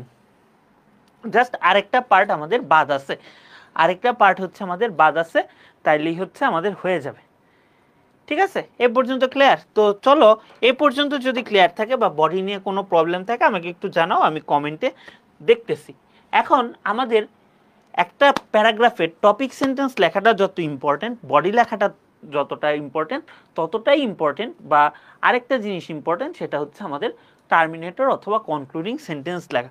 এটা ভাই খুবই খুবই খুবই গুরুত্বপূর্ণ। তুমি ভাই উল্টাপাল্টা কনক্লুডিং সেন্টেন্স লিখলে তোমার হবে না। ঠিক আছে, তোমার কনক্লুডিং সেন্টেন্স লেখারও একটা সিস্টেম আছে, এবং সেই সিস্টেম অনুসারে লিখলে অনেক টিচার কিন্তু তোমার প্রথম 2-3টা লাইন পরে, শেষ 2-3টা লাইন পরে, মাঝে কি লিখছো এটা দেখে না। এটা নাকি টিচারদের নিয়ম, বাট আমি কিন্তু সবই দেখি। বাট এই জিনিসটা আসলে ভ্যারি করে। তো তো এই জন্যই প্রথম আর শেষের লাইনগুলো খুবই ইম্পর্টেন্ট। এখন তুমি কিভাবে টার্মিনেটর অথবা কনক্লুডিং সেন্টেন্স লিখবা সেটার আমাদের কিছু রুলস আমরা জেনে নিব। এখন শেষ হয়েও আমাদের কিন্তু প্যারাগ্রাফ শেখাটা শেষ হইতেছে না। এখন তুমি আমাকে বলো যে তোমার প্যারাগ্রাফটা কাজ কি, টার্মিনেটরের মেন কাজটা কি? তোমার একটা লজিক্যাল কনক্লুশন নিয়ে আসা, তোমার একটা কি লজিক্যাল, তোমার একটা কি ভাই বলো তো, তোমার একটা লজিক্যাল কনক্লুশন আনা, এটাই তো তোমার প্যারাগ্রাফের কাজ। তোমার প্যারাগ্রাফের কাজটা কি? একটা লজিক্যাল কনক্লুশনে টেনে আনা। ব্রিং প্যারাগ্রাফ টু এ কি লজিক্যাল কনক্লুশন, অর্থাৎ তোমার যে জিনিসটা প্রয়োজন বা যে জিনিসটা দরকার সেখানে লজিক্যাল কনক্লুশনে আনা, মানে তুমি একটা যৌক্তিক উপসংহারের দিকে টানতেছো। আচ্ছা, এখন অনেক ধরনের কনক্লুডিং সেন্টেন্স হইতে পারে, বাট আমরা আমাদের লেভেল পর্যন্ত দুইটা শিখবো। সেটা হচ্ছে রিস্টেট দ্য মেইন আইডিয়া অথবা পয়েন্ট অফ দ্য প্যারাগ্রাফ। তার মানে পুরা প্যারাগ্রাফটা কি নিয়ে বলা হয়েছে সেটারে আমি আবার বলতেছি এবং মেন পয়েন্টগুলো মানে স্মরণ করে দিতেছি। এইভাবেও লিখতে পারো, অথবা ওই যে তোমরা যেটা লেখো, the government should take necessary steps, proper steps, ওইটা offer a suggestion or give an opinion or make a prediction. অর্থাৎ তোমরা এই কাজগুলো করতে পারো, যে তুমি ওই যে সাজেশন দিলা government should take necessary steps হ্যান তেন, এগুলো একটাও ইউজ করতে পারো, বাইরা অফার সাজেশন তোমরা সমন্বিতভাবেও ইউজ করতে পারো। তো এইভাবে প্যারাগ্রাফগুলো তোমরা বেশি লেখো, বাট এইভাবে লিখলেও হবে। তাহলে দেখছো তোমরা জেনে না বুঝে তোমরা কিন্তু অনেক ধরনের জিনিসগুলা ইউজ করতে, এখন কিন্তু তোমরা বুঝতেছো যে তোমরা ঠিক করছো না ভুল করছো। দেখো, তারপর আমাদের একটা টিপস আছে। টিপসটা হচ্ছে আমাদের কি বলো তো, সেটা হচ্ছে কানেক্টরস। এটা ভাই ইউজ করতেই হবে, তুমি যে কানেক্টরসটা তোমার ইউজ করতেই হবে, কোনো মাফ নাই ভাই, কোনো মাফ নাই। তোমার কানেক্টরস ফর কনক্লুশন, অর্থাৎ তোমার কি কি কানেক্টরসগুলো একটা প্যারাগ্রাফ শেষে ইউজ করতে হবে সেগুলো আসো আমরা দেখে নিই। আমাদের টু কনক্লুড হইতে পারে, ইন দ্য ফাইনাল অ্যানালাইসিস হইতে পারে, অ্যাজ মেনশনড অ্যাবাভ, ওভারঅল, অথবা ফাইনালি। এগুলোর মধ্যে যে কোনো একটা আমাদের ইউজ করতে হবে, ঠিক আছে? আচ্ছা, এখন এটাকে আমরা বলি হচ্ছে টু সাম আপ। দেখো, এটাকে আমরা বলি হচ্ছে টু সাম আপ। দিলাম to sum up, the importance of learning English lies in অন্তর্নিহিত in global communication, higher studies and getting high paid jobs and so on. তার মানে কি, এখানে আমি কি করছি, রিস্টেট দ্য মেন আইডিয়া করছি, রিস্টেট দ্য মেন আইডিয়া। আমরা মেইন আইডিয়াটাকে রিস্টেট করছি, এটা একটা ব্যাপার। আরেকটা ব্যাপার হচ্ছে আমাদের এই যে ফাইনালি আমরা এটারে, ধরো আমি এত কিছু বলবো না, না বলে আমি একটা সুন্দর মানে ভোকাবুলারি ইউজ করব, লেক্সিক্যাল রিসোর্স আমি ইউজ করব। তাহলে আমরা বললাম English, the necessity of English language acquisition. দেখো, সুন্দর একটা ভোকাবুলারি ইউজ করলাম, অ্যাকুইজিশন গেল। তাহলে কি আমার একটা লেক্সিক্যাল রিসোর্স হইল, লেক্সিক্যাল রিসোর্স, আমার একটা লেক্সিক্যাল রিসোর্স হইল, ঠিক আছে? তারপরে ধরো এই যে ডাইভার্সিফাইড রিজনস, মানে বিভিন্ন ধরনের কারণে বা বিভিন্ন বৈচিত্র্যময় কারণে, তাহলে এটাও আমার কি হইল, একটা লেক্সিক্যাল রিসোর্স হইল। তো এই দুইটার কারণে আমরা কিন্তু এই জিনিসটা ইউজ করতে পারি। তাহলে এই হচ্ছে আমাদের টার্মিনেটর। তো টার্মিনেটরটা কি ক্লিয়ার? টার্মিনেটরটা কি ক্লিয়ার বলো? এই যে তারপর আমি সুন্দর করে তোমাদের জন্য প্যারাগ্রাফটা লিখে দিছি। টার্মিনেটরটা কি ক্লিয়ার বলো? টার্মিনেটরটা ক্লিয়ার কিনা? আর এই যে পুরা প্যারাগ্রাফটারে যে লিখলে আমাদের এই যে এইরকম আমাদের আসে। এ পর্যন্ত তোমরা ক্লিয়ার কিনা আমাকে একটু জানাও, এ পর্যন্ত ক্লিয়ার কিনা আমাকে একটু জানাও। প্যারাগ্রাফ নিয়ে কারো কোনো প্রবলেম আছে বা কোনো জিজ্ঞাসা আছে এই পর্যন্ত? বলো, কারো কোনো প্রবলেম অথবা জিজ্ঞাসা আছে কিনা এই পর্যন্ত আমাকে একটু জানাও, যে কোনো প্রবলেম অথবা কোনো জিজ্ঞাসা আছে কিনা এই পর্যন্ত বলো, শুনবো, শুনতে চাই। ক্লিয়ার? প্যারাগ্রাফ পড়ে ভাল লাগছে? এইভাবে প্যারাগ্রাফ শিখছিলা? এই বন্ধুরা বুকে হাত রেখে বলো, এইভাবে প্যারাগ্রাফ লেখা শিখছিলা? বলো বলো বলো, ভোকাবুলারি কিভাবে স্ট্রং করব ভোকাবুলারি সিরিজ দেখো, প্লাস হচ্ছে এগুলা ইন্টারে উঠলে মোটামুটি আস্তে আস্তে পড়লে হয়ে যাবে। না আগে শিখো নাই, মজা লাগছে বলো। এই বন্ধুরা বুকে হাত রেখে বলো, ভাল লাগছে প্যারাগ্রাফের ক্লাস? বলো কত পৃষ্ঠার দরকার হইতে পারে। না এনডিসিতে তোমার বলে দিবে কত লাইন কিভাবে বলতে হবে, এগুলা সব বলে দিবে, ঠিক আছে ভাই? আগুন ধরায় দিলেন। আচ্ছা এই ভাই এই, আমি কোনো পিন না ভাই, আমি কোনো পিন না। একটা কথা ভাই সবসময় মনে রাখবা, তোমরা এখনো ইন্টারে ওঠো নাই, অনলাইনে তোমরা আজে বাজে অনেক কিছু দেখো, বাট সেগুলাতে নিজেদেরকে ওই লেভেলে নিজেদেরকে নিয়ে যাওয়া যাবে না। শিক্ষক সবসময়ই একটা সম্মানীয় একজন ব্যক্তি, তুমি সম্মান করবা। শিক্ষক কোনোদিন পিন না, বা তোমরা যে ধরনের ল্যাঙ্গুয়েজগুলো ইউজ করো এগুলা না, ঠিক আছে? একটা অ্যাডমিশন টেস্টে অনেকগুলা ভার্সিটিতে চান্স পাওয়া বা অনেক কিছু করা, এটার চেয়ে ইম্পর্টেন্ট তুমি লাইফে কতটা শাইন করতে পারতেছো বা কতটা মানুষের দোয়া নিতে পারতেছো। তুমি ভাইরাল হওয়ার জন্য উল্টাপাল্টা কথা কোনোদিন নিজেরাও বলবা না, বা যারা বলে তাদের থেকে দূরে থাকার চেষ্টা করবা। অনলাইনে পড়াশোনা করতে আসছে, জাস্ট পড়াশোনাটাই করবা, এর বাইরে কিচ্ছু করবা না। তোমাদের ইন্টারের লাইফটা খুবই ছোট, এর বাইরে কিচ্ছু করবা না, পড়াশোনা, জাস্ট পড়াশোনা। এর বাইরে তোমার কে কি বলছে, কে কারে কি বলছে না বলছে, তো মানে এত ঘটনা ভাই তোমার দেখার দরকার নেই, ঠিক আছে? এই হচ্ছে ঘটনা। আচ্ছা চলো এখন আমরা এইটা তোমাদের এইচডব্লিউ দিয়ে দিলাম আমি, এটা হচ্ছে এইচডব্লিউ। এটা কি করবা? এটা হচ্ছে ডিসকাশন গ্রুপ, অথবা এই যে আমার যে গ্রুপটা আছে ক্রাউনিং ইংলিশ উইথ সম্পদ, অথবা এসিএস এর গ্রুপ, যে কোনো গ্রুপে এই প্যারাগ্রাফটা লিখবা। আমি ব্রেইনস্টর্ম টর্ম সব কিছু করে দিছি, এই প্যারাগ্রাফটা লিখে আমাকে দেখাবা, আমাকে ট্যাগ করবা, ডিসকাশন গ্রুপে ট্যাগ করবা, অথবা আমার গ্রুপে এসিএস এ যে কোনো জায়গায় তুমি ট্যাগ করে জানতে চাইবা কেমন হয়েছে। তাহলে এই হচ্ছে আমাদের টোটাল প্যারাগ্রাফের জার্নি। তো এখন আমরা ছোট্ট আর একটা গ্রামার আইটেম পড়ি, গ্রামার আইটেম পড়লেই আমাদের হয়ে যাবে, ঠিক আছে? আমরা এখন আসো ছোট্ট একটা গ্রামার আইটেম পড়ে নিই। সেফ ডেস্কটপ, 1 মিনিট আমি সেভ করে নেই ফাইলটা। আমি আসলে নোট 3 অভ্যস্ত না, আজকে একটা কারণে নোট 3 নেওয়া লাগতেছে। সেভিং ফাইল, ফাইলটা সেভ হচ্ছে। আরেকটা ছোট্ট একটা টপিক পড়বো যেটা থেকে প্রচুর প্রশ্ন আসে, ঠিক আছে? ডিসকাশন গ্রুপের লিঙ্ক হ্যাঁ পাওয়া যাবে, কেন পাবা না? ডিসকাশন গ্রুপের লিঙ্ক আছে তো। আচ্ছা তারপরে ভাই আসো আমরা আরেকটা কাজ করি, সেটা হচ্ছে, দাঁড়াও তো ঝামেলায় পড়ে গেলাম। আচ্ছা একটু ওয়েট করো, হ্যাঁ একটু ওয়েট করো, আমি এই জিনিসটা একটু এক্সিট করে নিই। হ্যাঁ এক্সিট করলাম, আমি একটু স্লাইডটা নামায় নিই, একটু তোমরা ওয়েট করো, স্লাইডটা আজকে নামানো নাই। জিমেইল, আজকে আমরা পাঞ্চুয়েশন পড়বো। এখন বলবো ভাই পাঞ্চুয়েশনও পড়াবেন? ভাই তোমাদের সব পড়াবো, যাতে তোমাদের ক্লাসে কোনো প্রবলেম না থাকে, ঠিক আছে? পাঞ্চুয়েশন আসে, এনডিসিতে আসছে পাঞ্চুয়েশন, বুঝছো? এনডিসিতে 20 সালে পাঞ্চুয়েশন আসছে, জাস্ট কোন জায়গা থেকে আসছে ওই জায়গাগুলো একটু দেখাই দিব আসার মতো, ঠিক আছে? ছোট্ট ক্লাস, আর 20-25 মিনিট দেখাবো, তাইলেই ভাই হয়ে যাবে আমাদের। হ্যাঁ আচ্ছা একটু দাঁড়াও, স্লাইডটা ডাউনলোড করে নি। শো ইন ফোল্ডার, ওকে একটু দাঁড়াও। হ্যাঁ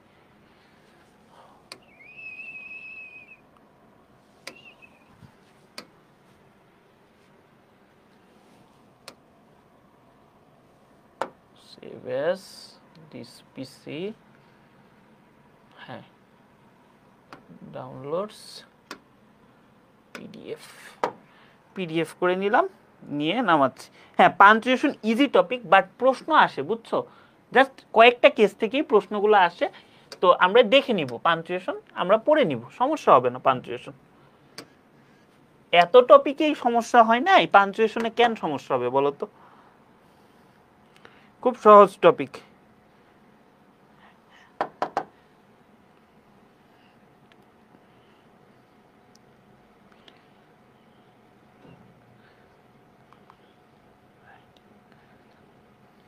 হ্যাঁ ঠিক আছে, নোট 3টা আমাদের ওপেন হয়েছে। হ্যাঁ নোট 3টা ওপেন হয়েছে, তো চলো আমরা এখন ইম্পোর্ট করি ফাইলটা, ফাইল ইম্পোর্ট করি, কই যে গেল ডাউনলোডস, হ্যাঁ এই যে খুবই ছোট, আর 20-25 মিনিট লাগবে। চলো এই তো ঠিক আছে। চলো আমাদের হচ্ছে পাঞ্চুয়েশন। এই পাঞ্চুয়েশন আমাদের কয়েকটা জিনিস একটু বুঝতে হবে। পাঞ্চুয়েশন এগুলা হচ্ছে আমাদের বেসিক কথাবার্তা, বুঝছো? এগুলা হচ্ছে আমাদের একদম বেসিক কথাবার্তা, যে পাঞ্চুয়েশন কি, কোথা থেকে আসছে, বাট জেনে রাখতে হবে। কোথায় কি আসে বলা যায় না, সো একটু জেনে রাখতে হবে। এখন পাঞ্চুয়েশন শব্দটা উৎপত্তি হয়েছে ল্যাটিন শব্দ পাংটাম থেকে। পাংটামের অর্থ কি? পাংটামের অর্থ হচ্ছে বিশেষ চিহ্ন অথবা বিন্দু। যে কোনো একটা বিশেষ চিহ্ন অথবা বিন্দুটা হচ্ছে পাংটাম, ঠিক আছে?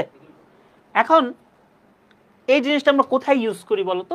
কোনো সেন্টেন্সে লেখার মাঝে শেষে বিরতি জ্ঞাপনের জন্য, অল্প বিলম্ব করার জন্য, অর্থাৎ আমি কোনো জায়গায় থামবো, এটা করার জন্য আমরা যে সমস্ত জিনিস ইউজ করি বা চিহ্ন ইউজ করি সেটাই হচ্ছে পাঞ্চুয়েশন। এখন ভাই আমার এটা, আমি সব জায়গায় আগে ডেফিনেশনটা মানে একটু দেখাই, কারণ ডেফিনেশনটা হচ্ছে একটা বেসিক জিনিস, এটা না জানলে পারবা না। এখন এটা সবচেয়ে ভালো একটা উদাহরণ দিই পাঞ্চুয়েশনের। এখানে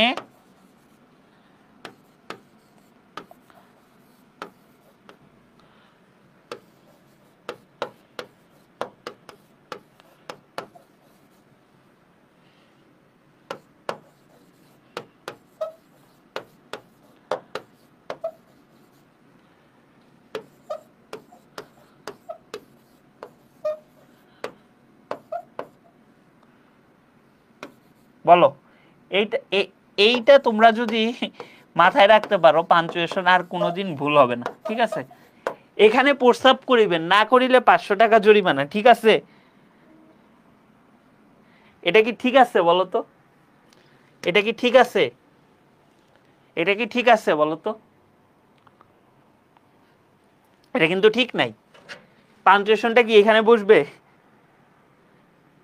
না, পাঞ্চুয়েশনটা এখানে কিন্তু বসবে না। পাঞ্চুয়েশনটা কই বসবে বলো তো? এইখানে বসবে। তো এজন্যই কিন্তু আমাদের অর্থটা দেখছো কত পরিবর্তন হয়ে যায়, অর্থটা কত পরিবর্তন হয়ে যায়, ঠিক আছে? কত পরিবর্তন হয়ে যায় দেখছো? এখানে প্রস্তাব করিবেন না, তারপরে থামতেছি, করিলে 500 টাকা জরিমানা, আর আগে দিলে কি, না করিলে 500 টাকা জরিমানা। একটু বুঝতে হবে ভাই, বুঝছো? একটু বুঝতে হবে। এই হচ্ছে আমাদের পাঞ্চুয়েশন শেখার উদ্দেশ্য। এখন পাঞ্চুয়েশন ভাই অনেক রকমের আছে, ঠিক আছে? অনেক রকমের, এই যে ফুল স্টপ, কমা, সেমিকোলন, কোলন ড্যাশ, তারপর হচ্ছে এই জিনিসটা আমাদের খেয়াল রাখতে হবে, এই জিনিসটা আমাদের খেয়াল রাখতে হবে, এই যে কোয়েশ্চেন মার্কের ভালো নাম হচ্ছে নোট অফ ইন্টারোগেশন। কোশ্চেন মার্কের ভালো নামটা হচ্ছে নোট অফ ইন্টারোগেশন অথবা কোশ্চেন মার্ক। এইটা লিখছে ভোট, ভোট না রে ভাই, ভোট না, নোট। এটা হচ্ছে নোট, ঠিক আছে? এটা হচ্ছে নোট অফ এক্সক্লামেশন অথবা এক্সক্লামেটরি মার্কস, ঠিক আছে? অর্থাৎ আমাদের বিস্ময়সূচক অথবা আশ্চর্যবোধক চিহ্ন। তারপরে হচ্ছে এই যে এই রকম আমাদের পাঞ্চুয়েশনগুলো আছে। এখন পাঞ্চুয়েশনগুলো আমরা কিভাবে ইউজ করব সেটা হচ্ছে আমাদের একটা ঘটনা। তো আসো আমরা একটু দেখি। তো প্রথম যে আমাদের টাইপটা জানতে হবে সেটা হচ্ছে আমাদের ফুল স্টপ। এখন ইংরেজিতে ফুল স্টপকে বাংলার দাড়ির সাথে তুলনা করা হয়। ইংরেজিতে যে ফুল স্টপ আছে সেটাকে বাংলায় আমরা দাড়ির সাথে তুলনা করি। দাড়ির সাথে তুলনা করি মানে কি?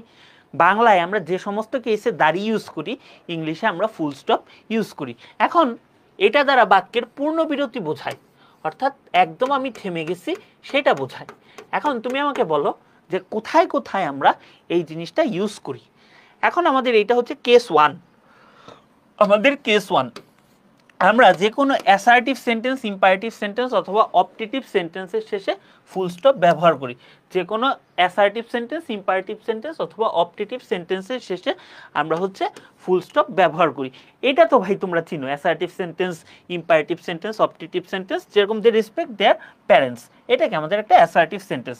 আমরা কি ইউজ করছি? ফুল স্টপ ইউজ করছি। গো হোম অ্যাট ওয়ান্স, ঠিক আছে, আমাদের একটা imperative sentence. May Allah bless you, এটা কি আমাদের একটা অপটেটিভ সেন্টেন্স। তাইলে আমরা কিন্তু এইভাবে ফুল স্টপটা ইউজ করতে পারি। আচ্ছা চলো, তারপরে এই জিনিসটা আগে বেশি ইউজ হইতো, এখন খুব একটা হয় না, বাট জেনে রাখি আমরা, কোনো উপাধি কিংবা নাম সংক্ষিপ্ত আকারে লেখার সময় প্রত্যেক আদ্যাক্ষরের পরে ফুল স্টপ ব্যবহার করা হয়। যেরকম এই যে ধরো জর্জ বার্নার্ড শ, এই ব্যক্তিটা একটা পুরাটার নাম হচ্ছে জর্জ বার্নার্ড শ। এখন আমি এটাকে ছোট করব, লিখবো আমি জিবি শ। এখানে আমি জি ডট বি ডট শ, জির পরে আমি একটা ডট দিলাম, বির পরে একটা ডট দিলাম, তারপর হচ্ছে শ, ঠিক আছে। তারপর হচ্ছে স্যামুয়েল টেইলর কলেরিজ, এটারে আমি এস টি কলেরিজ দিলাম। তারপরে এই যে বিএ ব্যাচেলর অফ আর্টস, তোমরা যেটা বুঝছো সেটা না, বিএ মানে ব্যাচেলর অফ আর্টস। তারপর হচ্ছে M A master of arts, MP member of parliament, তারপরে যে এমবিবিএস বিজিবি, এরকম করে আমাদের শর্ট ফর্মে কিন্তু আমরা ইউজ করি, ঠিক আছে। এছাড়াও দেখবো অনেকের যে নাম আছে আমাদের, যে বাংলার বাঘ নাকি জানি একটা, আমার দিকে তো এখন খেয়াল নাই, এ কে ফজলুল হক, আমাদের ইতিহাসের খুবই গুরুত্বপূর্ণ একজন ব্যক্তিত্ব, A dot K dot Fazlul Huq. তারপর হচ্ছে প্রফেসর সিরাজুল ইসলাম চৌধুরী, প্রফেসর না লেখে প্রফ লেখা হয়েছে, একটা ডট দেওয়া হয়েছে, ঠিক আছে। এখন এই জিনিসটা আমাদের খেয়াল রাখতে হবে, মডার্ন গ্রামার অনুসারে বা ইদানিং আমরা কয়েকটা কাজ করি না, সেটা হচ্ছে ক্যাপিটাল লেটার দিয়ে অ্যাব্রিভিয়েশন হলে ফুল স্টপ ব্যবহার করা যাবে না, বা আমরা করি না। যেরকম বিবিসি, ব্রিটিশ ব্রডকাস্টিং কোম্পানি না কাউন্সিল, খেয়াল নাই, তো এখানে কিন্তু আমরা ফুল স্টপ ইউজ করি নাই, বিবিসি। তারপর হচ্ছে ইউনেস্কো, এটার ফুল ফর্ম তোমরা পড়ে আসছো, ইউএনডিপি, সিএনএন, এগুলা কিন্তু পড়ে আসছো। তো এই রুলসটাই বর্তমানে বেশি ফলো করা হয়, ঠিক আছে। পরীক্ষায় যেরকম আসে সেইভাবে ইউজ করবা।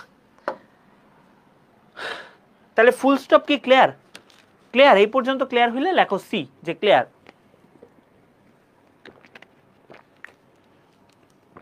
এখন আমাদের আছে হচ্ছে কমা।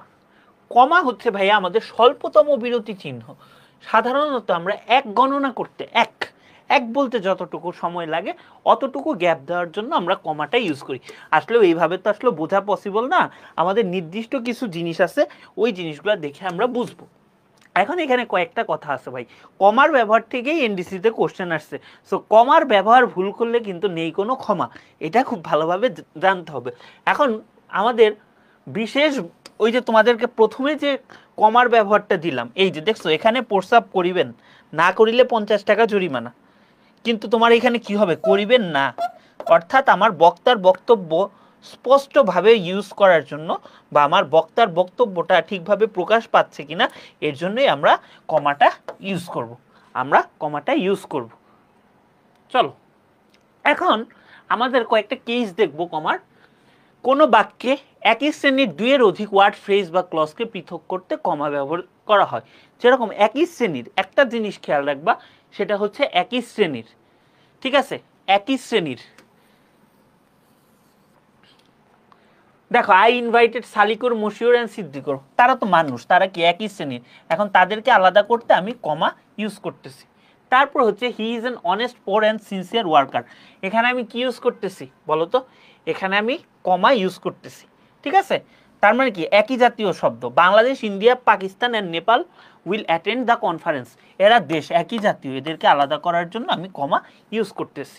এখন এখানে আবার ঘটনা আছে, কাপলিং ওয়ার্ড, অর্থাৎ একাধিক জোড়া শব্দ থাকলে, কোনো সেন্টেন্সে যদি একাধিক জোড়া শব্দ থাকে, কোনো সেন্টেন্সে একাধিক জোড়া শব্দ থাকলে প্রত্যেক জোড়া শব্দের পরে কমা বসে। প্রত্যেক জোড়া শব্দের পরে কি বসে বলো, কমা বসে। যেরকম হাই অ্যান্ড লো, কমা বসছে, রিচ অ্যান্ড পোর, কমা বসছে, ইয়াং অ্যান্ড ওল্ড, কমা বসছে, অল মাস্ট ডাই, ঠিক আছে। এখানে একই জাতীয় শব্দগুলোর পরে আমাদের কি বসছে, কমা বসছে। তারপর দেখো he invited the rich and poor, ঠিক আছে, অর্থাৎ এই যে একটা শ্রেণী, দ্য লিটারেট অ্যান্ড ইলিটারেট আরেকটা শ্রেণী, আমি কমা ইউজ করছি, the landlord and the landless, আমি কমা ইউজ করছি।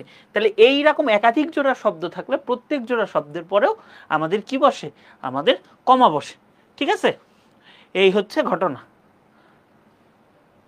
তারপরে এই কেসটা আমরা সবাই পড়ে আসছি, আমরা হচ্ছে এই তোমরা ন্যারেশন পড়ছো না, ন্যারেশন আমি পড়াবো, ন্যারেশন যে পড়াবো, ইন্টারে আর ন্যারেশন পড়া লাগবে না, জাস্ট প্যাসেজ ন্যারেশনের নিয়মগুলো দেখলেই হবে। এটা ন্যারেশনের বেসিক, এই 7 থেকে তোমরা ন্যারেশন পড়ে আসতেছো, এটা একদম ন্যারেশনের ব্যাপার, যে ডিরেক্ট স্পিচে রিপোর্টিং ভার্ব, এই যে রিপোর্টিং ভার্বের পরে আমাদের কমা বসে, এই কমার কোনো ক্ষমা নাই, ঠিক আছে। এটা তোমরা পড়ে আসছো ন্যারেশনে, হ্যাঁ পড়ে আসছো।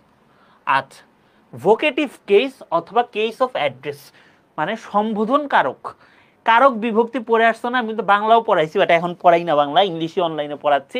তো ইংলিশ বাংলা জিকে তিনটাও কিছুদিন আগে পড়াইছি, বাট এখন অনলাইনে শুধু ইংলিশই পড়াচ্ছি, অফলাইনে তো পড়াই। তো এখন ভোকেটিভ কেস যেগুলো আছে ভাই, ভোকেটিভ কেস কিভাবে চিনবো? সম্বোধন পদ বা সম্বোধন কারক, অর্থাৎ তুমি কারো নাম ধরে ডাকছো। ধরো তুমি আমাকে বললা মিস্টার সম্পদ, তুমি কি আমাকে নাম ধরে ডাকতেছো? এরকম তুমি যখন কাউকে সম্বোধন করবা তখন আমরা এখানে কি ব্যবহার করব? ওই সম্বোধন কারকটাকে আলাদা করতে বা সম্বোধন পদটাকে আলাদা করতে আমরা কমা ইউজ করবো। যেরকম নাফিসা, নাফিসা বললে তুমি কাউকে ডাকতেছো, এখানে আমরা কি ব্যবহার করতেছি? কমা ব্যবহার করতেছি। তারপর উইল ইউ ইট নাও বিপুল, বিপুলকে তুমি ডাকতেছো, তাহলে এই যে বিপুলটা এটা কি আমার ভোকেটিভ কেস, এটা হচ্ছে আমার ভোকেটিভ কেস। তাহলে এর আগে আমি কি ব্যবহার করতেছি? আমি কমা ব্যবহার করতেছি। ক্লিয়ার? এটা থেকে নটর ডেমে প্রশ্ন আসলেও আসতে পারে, এইরকম একটা কেস থেকেই আসছিল। এই যে এই জিনিসটা বোঝো, এনডিসিতে কোশ্চেন এখান থেকে আসছে, এবং এইটাই কমার বোঝার জিনিস, এবং ইন্টারে এটা পদে পদে কাজে লাগে, পদে পদে কাজে লাগে। তোমাদেরকে আমি অ্যাপোজিটিভ পড়াইছিলাম, একটু কমেন্টে জানাও তো তোমাদেরকে কি আমি অ্যাপোজিটিভ পড়িয়েছিলাম? তোমাদেরকে কি আমি অ্যাপোজিটিভ পড়াইছিলাম বলো তো? দাঁড়াও, আমি তোমাদের কমেন্ট দেখতে পাচ্ছি না, একটু কমেন্টগুলো দেখি। তোমাদেরকে কি আমি অ্যাপোজিটিভ পড়াইছিলাম বলো? অ্যাপোজিটিভ পড়াইছিলাম কিনা দেখো। অ্যাপোজিটিভটা কি? বাক্যে সাধারণত কোনো নাউনের পরে বসে। রাসেলটা কি একটা নাউন, কারো নাম বোঝাচ্ছে। রাসেলটা কি কারো নাম বোঝাচ্ছে, এবং এই নাউন সম্পর্কে একটা এক্সট্রা ইনফরমেশন দিবে।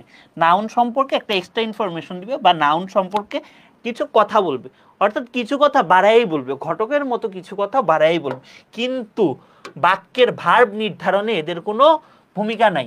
দেখো এখানে যদি এরকম হইতো ব্যাপারটা, এই যে রাসেল মাই স্টুডেন্ট না থাকতো, এই যে রাসেলের পরে কি যুক্ত হইছে? ইজ যুক্ত হইছে। রাসেলের পর কি যুক্ত হইছে? ইজ যুক্ত হইছে, কোনো চেঞ্জ হইতো না। এইটুকু যদি না থাকতো কোনো চেঞ্জ হইতো না, বাট এইটুকু থাকাতে আমার কি হইছে বলো তো? এইটুকু থাকাতে আমার কি হইছে বলো? এই যে মাই স্টুডেন্ট, এটা কি রাসেল সম্পর্কে আমাকে একটা এক্সট্রা ইনফরমেশন দিচ্ছে, বাট ভার্ব গঠনে কোনো ভূমিকা নাই। এই জায়গাটাকেই বলে হয় হচ্ছে অ্যাপোজিটিভ। ইন্টারে দেখবা ফার্স্ট পেপারে অ্যাপোজিটিভের ইউজের অভাব নাই। এখন এইটা তো বাক্যে খুব একটা গুরুত্বপূর্ণ কোনো ভূমিকা রাখতেছে না। এই জিনিসটাকে আলাদা করার আগে এর আগে একটা কমা পরে একটা কমা দিয়ে আমরা ইউজ করি। এটা হচ্ছে অ্যাপোজিটিভটা। অ্যাপোজিটিভ যখন সাবজেক্টের পরে থাকে, ঠিক আছে? অ্যাপোজিটিভ যখন সাবজেক্টের পরে থাকে, এগুলো লেখা লাগবে না, এগুলো বুঝতেই পারতেছো। দেখো এখানে আই লাইক নজরুল, আমি তো আই লাইক নজরুল বললেই হইতো। এখন তার সম্পর্কে আমি একটা এক্সট্রা ইনফরমেশন দিচ্ছি, দ্য রেবেল পয়েট, এবং এর আগে আমি কি ব্যবহার করতেছি? একটা কমা। এইটাকে আমরা কি বলবো? এটাকে আমরা বলবো অ্যাপোজিটিভ, ঠিক আছে? তারপরে এই যে দেখো, Shahjahan the emperor of India build the Taj Mahal. আমি যদি খালি বলতাম শাহজাহান বিল্ড দ্য ইম্পেরিয়ার মানে তাজমহল, তাইলেও কিন্তু হইতো, বাট তার আমি একটা পরিচয় দিছি, তার সম্পর্কে আমি একটা এক্সট্রা ইনফরমেশন দিচ্ছি। এই জিনিসটাকে আমরা বলবো হচ্ছে অ্যাপোজিটিভ। Appositive, appositive. ক্লিয়ার?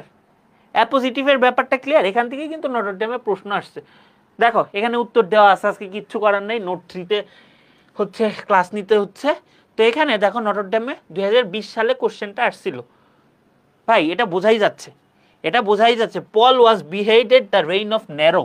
এখানে দ্য কিং, পল সম্পর্কে একটা এক্সট্রা ইনফরমেশন দিচ্ছে, আগে একটা কমা পরে একটা কমা দিয়ে আমি আলাদা করতেছি, এবং এই পার্টটাকেই আমরা বলতেছি অ্যাপোজিটিভ। এই পার্টটাকে আমরা বলতেছি অ্যাপোজিটিভ, ঠিক আছে? তাহলে এখানে কি আমার অ্যাপোজিটিভের ইউজ থেকে প্রশ্ন আসছে। এই জিনিসটা পড়ানোর জন্যই, যাতে তোমরা পারো, এই জিনিসটার জন্যই আমি ক্লাসটা নিছি, অ্যাপোজিটিভ। এবং দেখবা ইন্টারে উঠে কত অ্যাপোজিটিভ পাচ্ছ, এবং ঢাকা ভার্সিটির পরীক্ষা কিংবা অন্যান্য জায়গায়ও অ্যাপোজিটিভ থেকে ক্লাসগুলো আসে। দেখো সেম আরেকটা শিফটে প্রশ্ন আসছে, এটাও কিন্তু ভাই অ্যাপোজিটিভ। দেখছো সিজার, দেখো সি নাম্বারটা উত্তর দেওয়া আছে, তোমাদের কাছ থেকে জানতে চাইতে পারলাম না, দুর্ভাগ্য, কিছু করার নাই।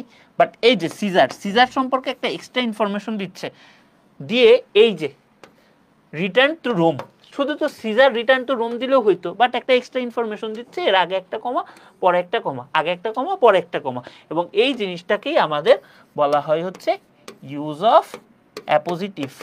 এবং এই অ্যাপোজিটিভের থেকে আমাদের রেগুলার কিন্তু নটর ডেমে কোশ্চেন আসছে, এবং এই জিনিসটা একটু খেয়াল রাখতে হবে। ঠিক আছে, এ পর্যন্ত ক্লিয়ার? অ্যাপোজিটিভের ব্যবহারটা ক্লিয়ার? বলো। এই যে তারপরে ট্যাগ কোশ্চেন, ট্যাগ কোশ্চেন পড়ে আসছো না? তোমাদের ট্যাগ কোশ্চেন পড়াইতে হবে, তোমাদের ট্যাগ কোশ্চেন পড়াইতে হবে। বলো, ট্যাগ কোশ্চেন থেকে কিন্তু নটর ডেমে কোশ্চেন আসে, যেটা বলবো নটর ডেমে আসে সেটাই হলি ক্রস, সেটাই হচ্ছে সেন্ট জোসেফের জন্য ইম্পর্টেন্ট। আর আজকের ক্লাসটা তো সেন্ট জোসেফের জন্য পুরাটাই ডেডিকেট করে নেওয়া, সেন্ট জোসেফে এই কোশ্চেনগুলো আসছে।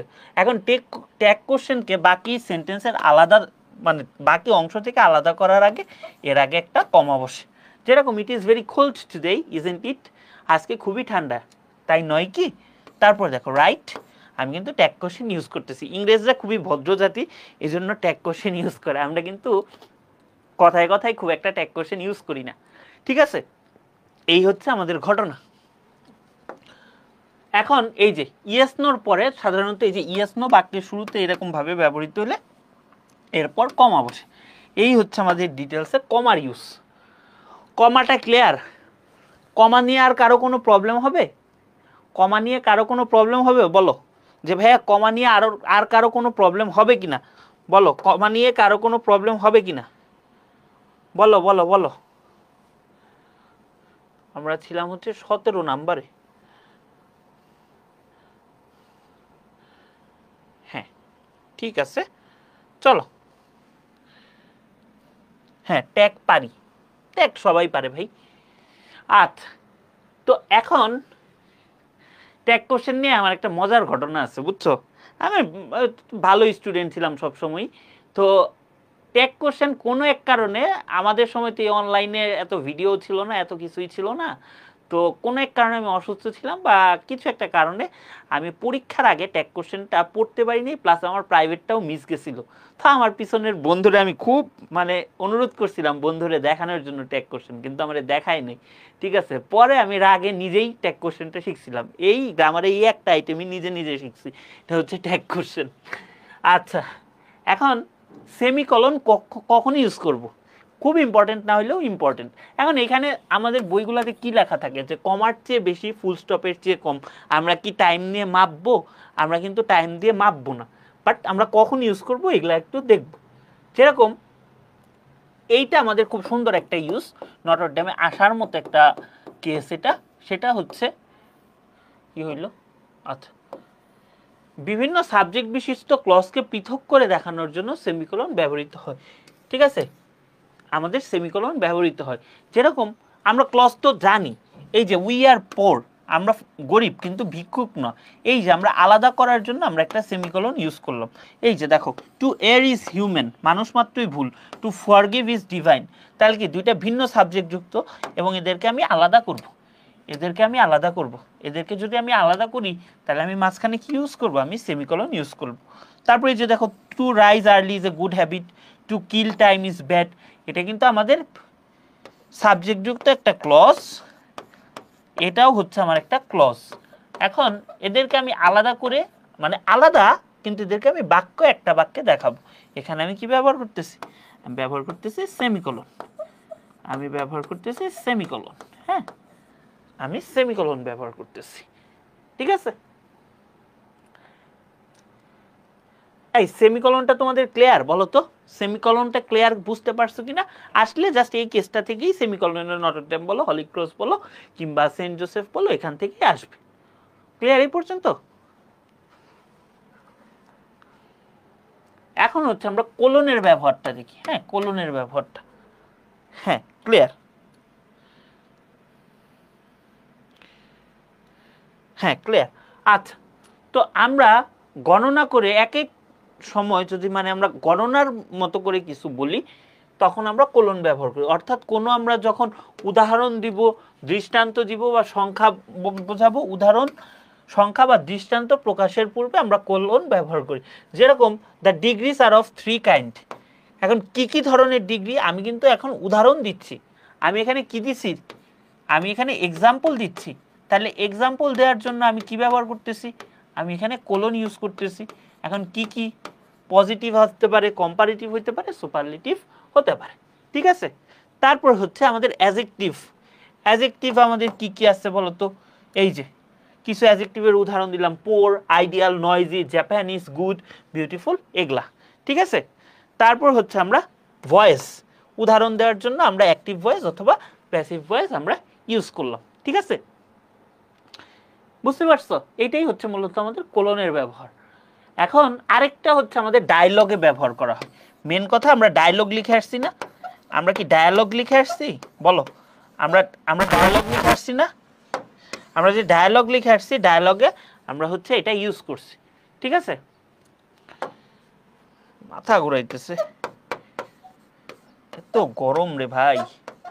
ডায়ালগে আমরা ইউজ করছি, যেরকম ডাক্তার বলতেছে, কি বলতেছে, এখানে আমি একটা কোলন ইউজ করছি, what is your problem, patient বলতেছে I am suffering from cold and fever, এগুলা পড়ে আসছে, এগুলা ডায়ালগেই পড়ে আসার কথা।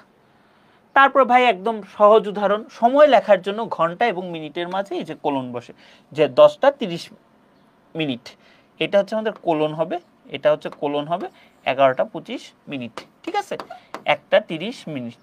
তাহলে কি আমাদের সময় লেখার সময় ঘন্টা এবং মিনিটের মাঝে আমাদের কি বসে, কোলন বসে, ঠিক আছে। এখন হচ্ছে আমাদের কোয়েশ্চেন মার্ক। কোয়েশ্চেন মার্ক খুবই সহজ জিনিস, আমরা সবাই পড়ছি। সরাসরি আমরা যখন কোনো কোয়েশ্চেন করব তখন আমরা কোয়েশ্চেন মার্ক ইউজ করব। সরাসরি কোনো কোয়েশ্চেন ব্যবহার করার সময় আমরা কোয়েশ্চেন মার্ক ব্যবহার করব। যেরকম আর ইউ হাংরি, তুমি কি ক্ষুধার্ত, আমি ব্যবহার করলাম।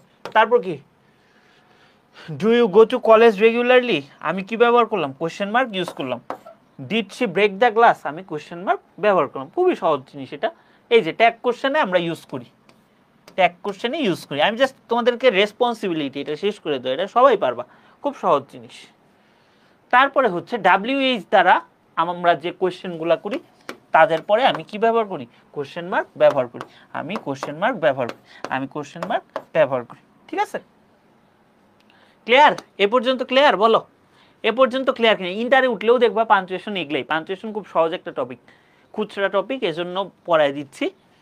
এখন আমরা নোট অফ এক্সক্লামেশন, এই মানে চিহ্নটার নাম, এই চিহ্নটার নাম যে নোট অফ এক্সক্লামেশন আমরা অনেকে জানি না, বা ভালো নামটা জানি না। এখন নটর ডেমের তো পুরাটাই ভাইভাতে তোমাকে জিজ্ঞাসা করতে পারে কোন ইংলিশ টিচার থাকলে, আচ্ছা বাবু এটার তোমার নামটা বলো তো ইংলিশে, তুমি বললো আশ্চর্যবোধক চিহ্ন। এখন আশ্চর্যজনকভাবেই তুমি চান্স পাবো না, তোমার বলতে হবে হচ্ছে নোট অফ এক্সক্লামেশন। এরকম খুব ছোট ছোট জিনিস যেগুলা দিয়ে তোমার অ্যাটিটিউড প্রকাশ পায়, তোমার জ্ঞানের ডেপথনেস অর্থাৎ গভীরতা প্রকাশ পায়, এই জিনিসগুলা খেয়াল রাখতে হবে। এখন আমরা কখন ইউজ করি, মনের আকস্মিক আবেগ, উচ্ছ্বাস, উল্লাস, ভয়, ঘৃণা, তীব্র অনুভূতি প্রকাশ করার জন্য আমরা এক্সক্লামেটরি সেন্টেন্স ব্যবহার করি, অর্থাৎ আমরা এদের শেষে নোট অফ এক্সক্লামেশন ইউজ করি। যেরকম how nice the moon is, exclamation চিহ্ন ইউজ করলাম। What a naughty boy you আর, আমরা এক্সক্লামেশন চিহ্ন ব্যবহার করলাম। এই যে দেখো নটর ডেমে এখান থেকেই কোশ্চেন আসছে, 2019-এ এখান থেকেই কোশ্চেন আসছে, দেখছো কি আসছে, কোনটা কারেক্ট পাঞ্চুয়েশন, ও সম্বোধন করছি, what a fall was there my countryman.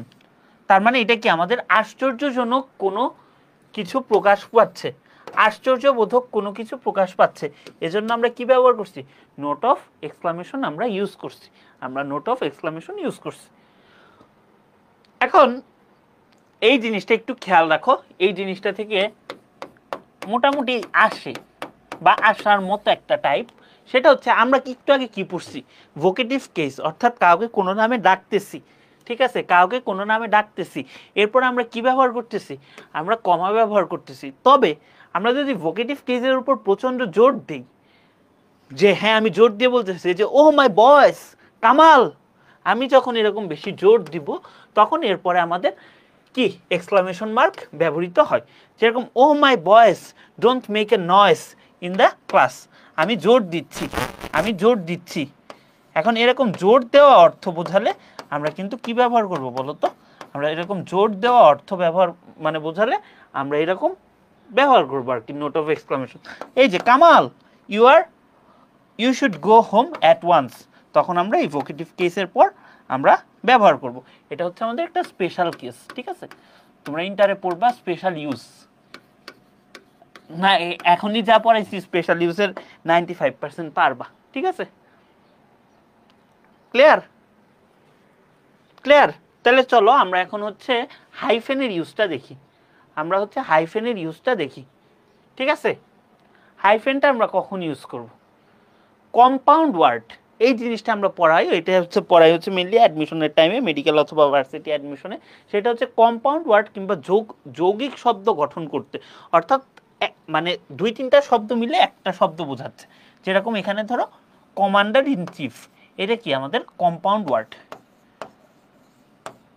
এটা হচ্ছে আমাদের কম্পাউন্ড ওয়ার্ড, এটা হচ্ছে আমাদের কম্পাউন্ড ওয়ার্ড, ঠিক আছে?